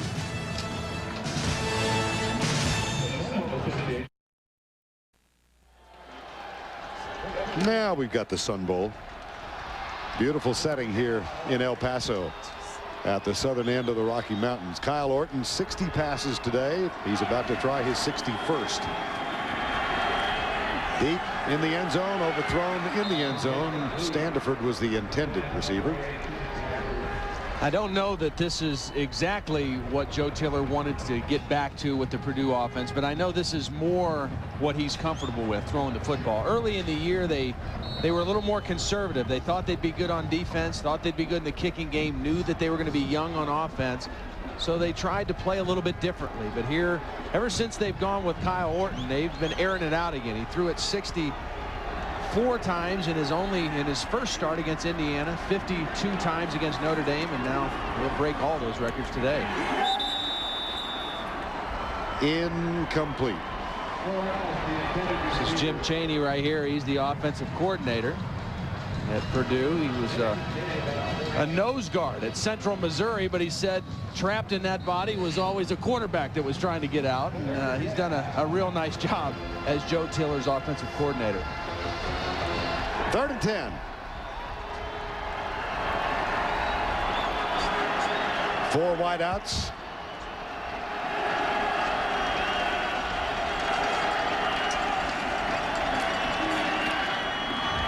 Orton completes the pass, stops the clock on the out-of-bounds play. Standiford with a catch, and that will bring up a 4th down.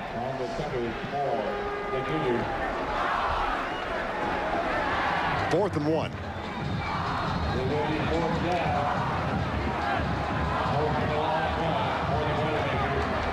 Well, if I was Washington State here, I would expect to see the ball going to Tim Stratton, number 89. In those short yardage situations, he's been the guy they've tried to get the ball to. On 4th and 1, blitz coming. Orton goes right side, incomplete. Ball goes over on downs. It was intended for Tim Stratton. And Washington State holds. Purdue with 3 timeouts can still stop the clock.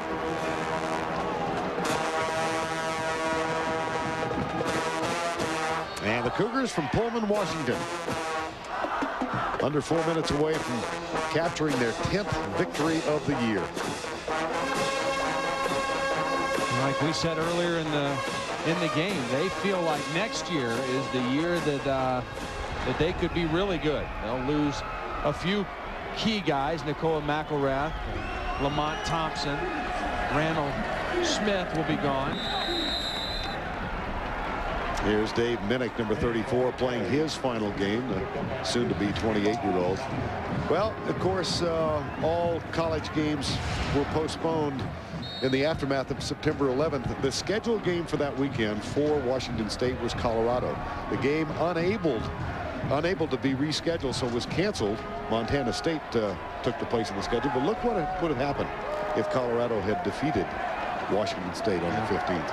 Well, it was such a key game as it all plays out anyway, because if they would have played and Washington State would have won, there's a good chance that Oregon would have been the number 2 team playing against Miami in the Rose Bowl. So either way, that game, when it was all said and done, was a huge game that was never played. Purdue uses the first of its allotment of 3 timeouts. And we've got 3 minutes remaining in the game. Coming up tonight on CBS, a night of great television, starting with The King of Queens, followed by Yes Dear, and Monday's #1 comedy, Everybody Loves Raymond. Then don't miss The Ellen Show on a special night, followed by 48 Hours tonight on CBS.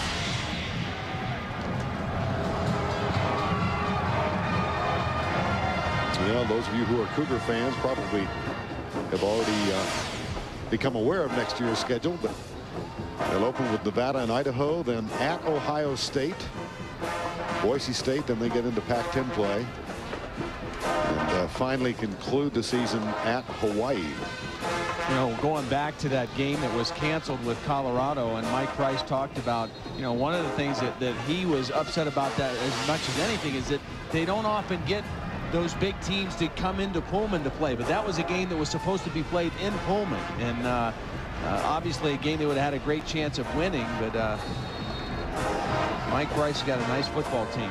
They on their way to winning their 10th game this year, and maybe even better a year from now. 33 of 64 for Orton, 15 of 39. And guess who's going to put it up again? That's a bit of a surprise. Flag is down.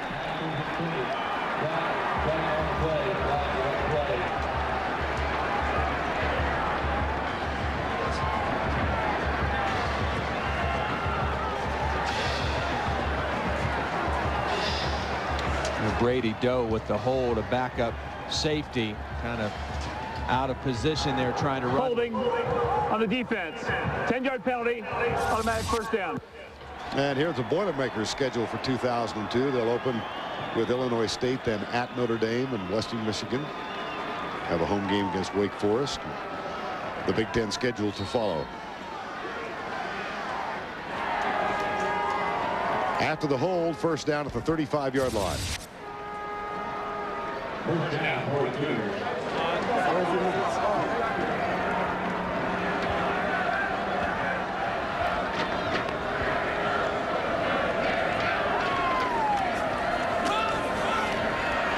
And the handoff to Dave Minnick out to the 40-yard line on first down. Well, the crowd thinning out here. There will be a few folks in the Rose Bowl January 3rd. Yeah, there will be. And you look at this the way I look at the game and break it down. I think Nebraska has a huge edge in the run offense. Miami pass offense, run defense, and pass defense. A slight edge in special teams. And I think Nebraska has an edge, the intangibles. I think two things. Number one, I think they have a little more incentive because they were so thoroughly embarrassed the last time they played against Colorado. And they've had a month to live with that. I think also Najee Davenport being out for Miami is a huge factor for the Hurricanes. He's a key part of their team. And then Eric Crouch, I think, is the other intangible. I just think the Heisman Trophy winner and running that option, I think Nebraska's going to win the football game. Well, how about the Colorado-Oregon game? I think Oregon's going to win that football game. I think they're both going to be very, very entertaining football games. And obviously, if Nebraska does beat Miami, then we've got a split or co-national championship situation for the end of the season. On second down, Dave Minnick is caught for a loss at the 38-yard line. Stuart Schweigert.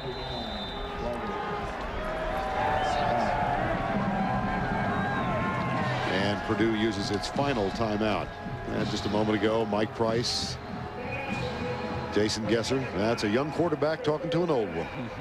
Mike Price was a quarterback at Everett High School, then 1 year at Everett Junior College, then went to Washington State, as we told you earlier, finished his collegiate career. Actually was redshirted as a quarterback, and they made him a defensive back, so he went transferred to Puget Sound.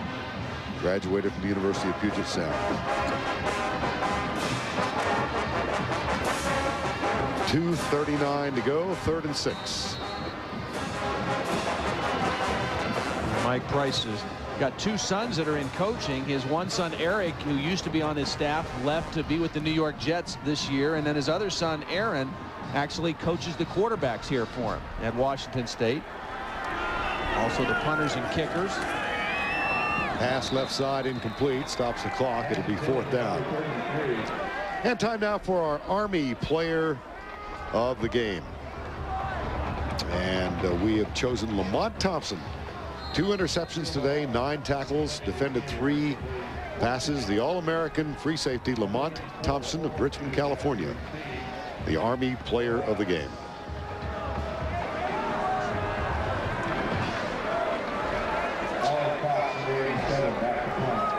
Alan Cox will punt on 4th down.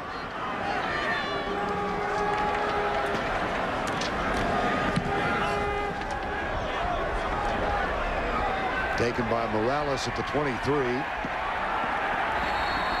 and tackled at the 27.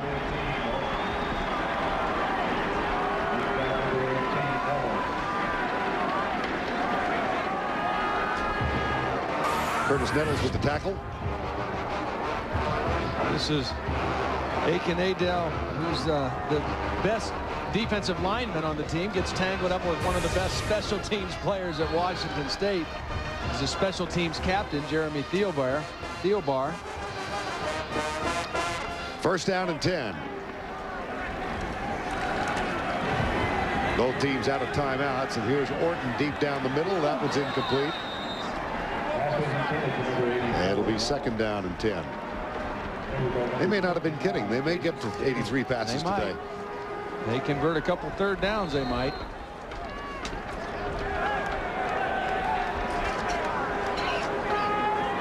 2:19 to go.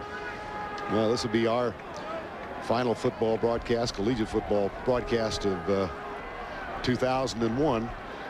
Started out September 22nd in the aftermath of the postponed games.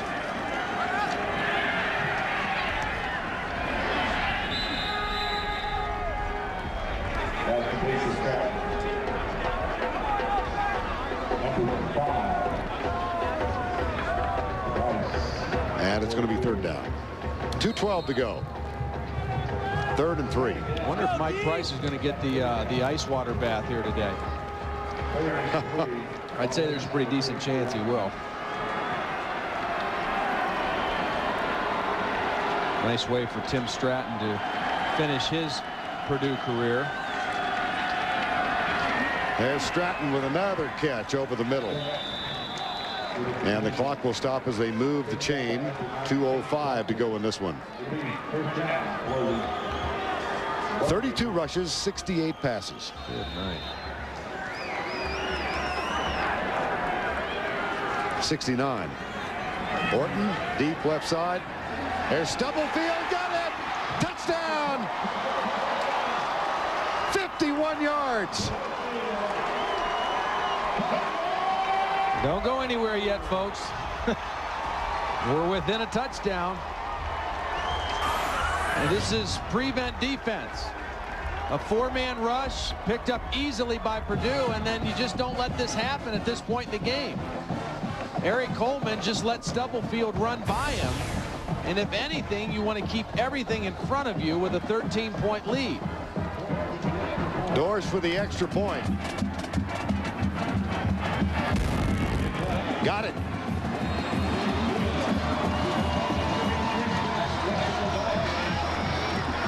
.195 yards for Taylor Stubblefield, a new Sun Bowl record.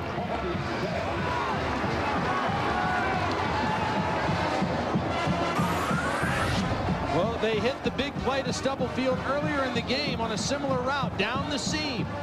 It was our Exxon and Mobil virtual playbook, the seam route, and Stubblefield for the 2nd time makes the connection with Kyle Orton. Now we should see the onside kick here with only 1:53 left, but Purdue has no timeout, so they can't afford to kick it deep and hope that their defense can stop them. They cannot stop the clock.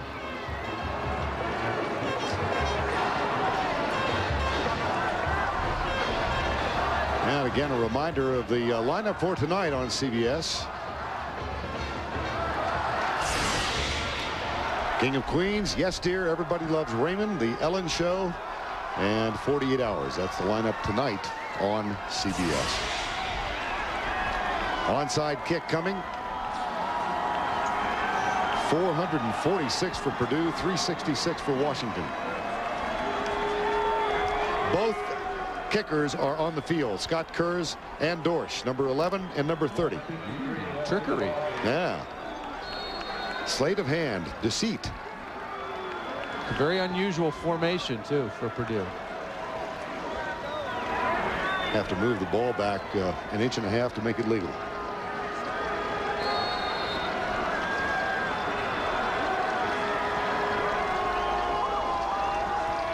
It's Dorsch. There's the hands team. Purdue's got it.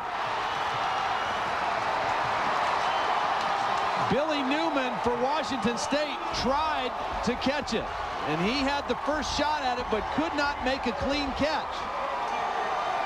And Seth Morales of Purdue is who's going to come up with it. The kick by Dorsch, it goes up in the air, and Billy Newman is right there, goes off his helmet, and Seth Morales right there to collect the football. You want that ball to take a high bounce, which it did, and Billy Newman not able to make the play.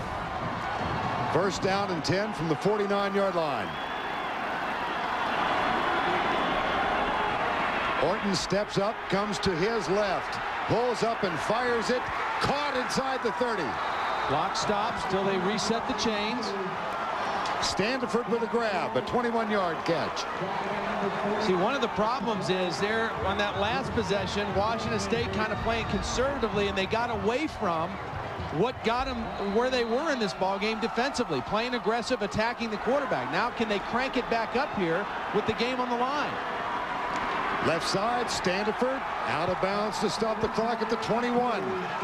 See, the Washington State defense right now is playing on their heels a little bit. The whole second half up until the last few minutes, they've been playing downhill, but right now they're playing kind of in retreat. 38 of 70 for Orton.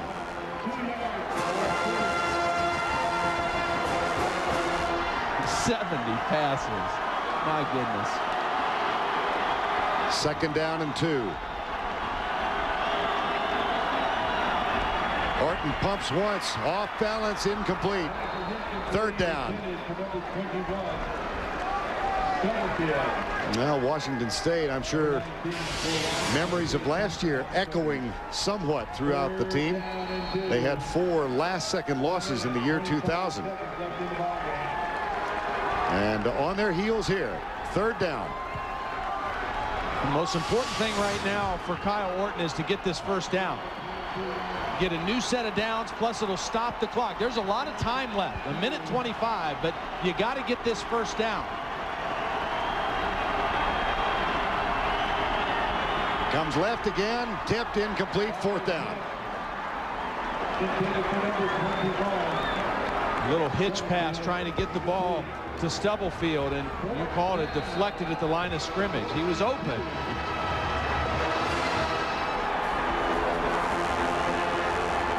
Fourth and 2. That's why I think that third down conversion is so important, so it doesn't come down to a fourth down play, because now you don't make it this time, you're done. Orton, pressure, hit, incomplete. 2 plays in a row, they got their hands on the football. Randall Smith, who's had a huge game along with Lamont Thompson, got a knockdown on that one. My goodness. Ball goes over on downs with 1:17 to go. There's Woody McHale, the fireman, in the middle of the Washington State huddle. You know, the amazing thing, and we heard Woody talk a couple times this week. He's played on the fire department's football team for 12 years, and he lost 21 of his teammates in the tragedy. Randall Smith had an outstanding football game. And you know, the amazing thing about those knockdowns is this is not a short quarterback. Kyle Orton is 6'4", a tall guy, but they were able to time it, get in the lane, and get up in the air and knock the ball down. Here's Orton trying to throw the quick slant. Pressure from Achalanu. And Mike Price urging his guys on. 10-win season for Mike Price and the Cougars of Washington State. Final 40 seconds of this one. The executive producer of the Home Depot SEC football, Terry Ewert, and the Sun Bowl as well. The coordinating producer, Craig Silver. Today's game directed by Bob Fishman. The coordinating producer of CBS Sports is Harold Bryant. The associate director for today's game, Fred Johnson. The associate producer, Roger Wilson. Michael Pierce. The broadcast associates, Debbie Bullock and Jason Greenberg. Technical managers, Bob Jamison and Nick Muro. And the technical director, Dennis Stone. Our audio mixer, Jack Stockton. Up here in the booth, Chuck Gardner, Joe Castana, Matt Sine. Been a great season. Woody McHale, the victorious honorary captain.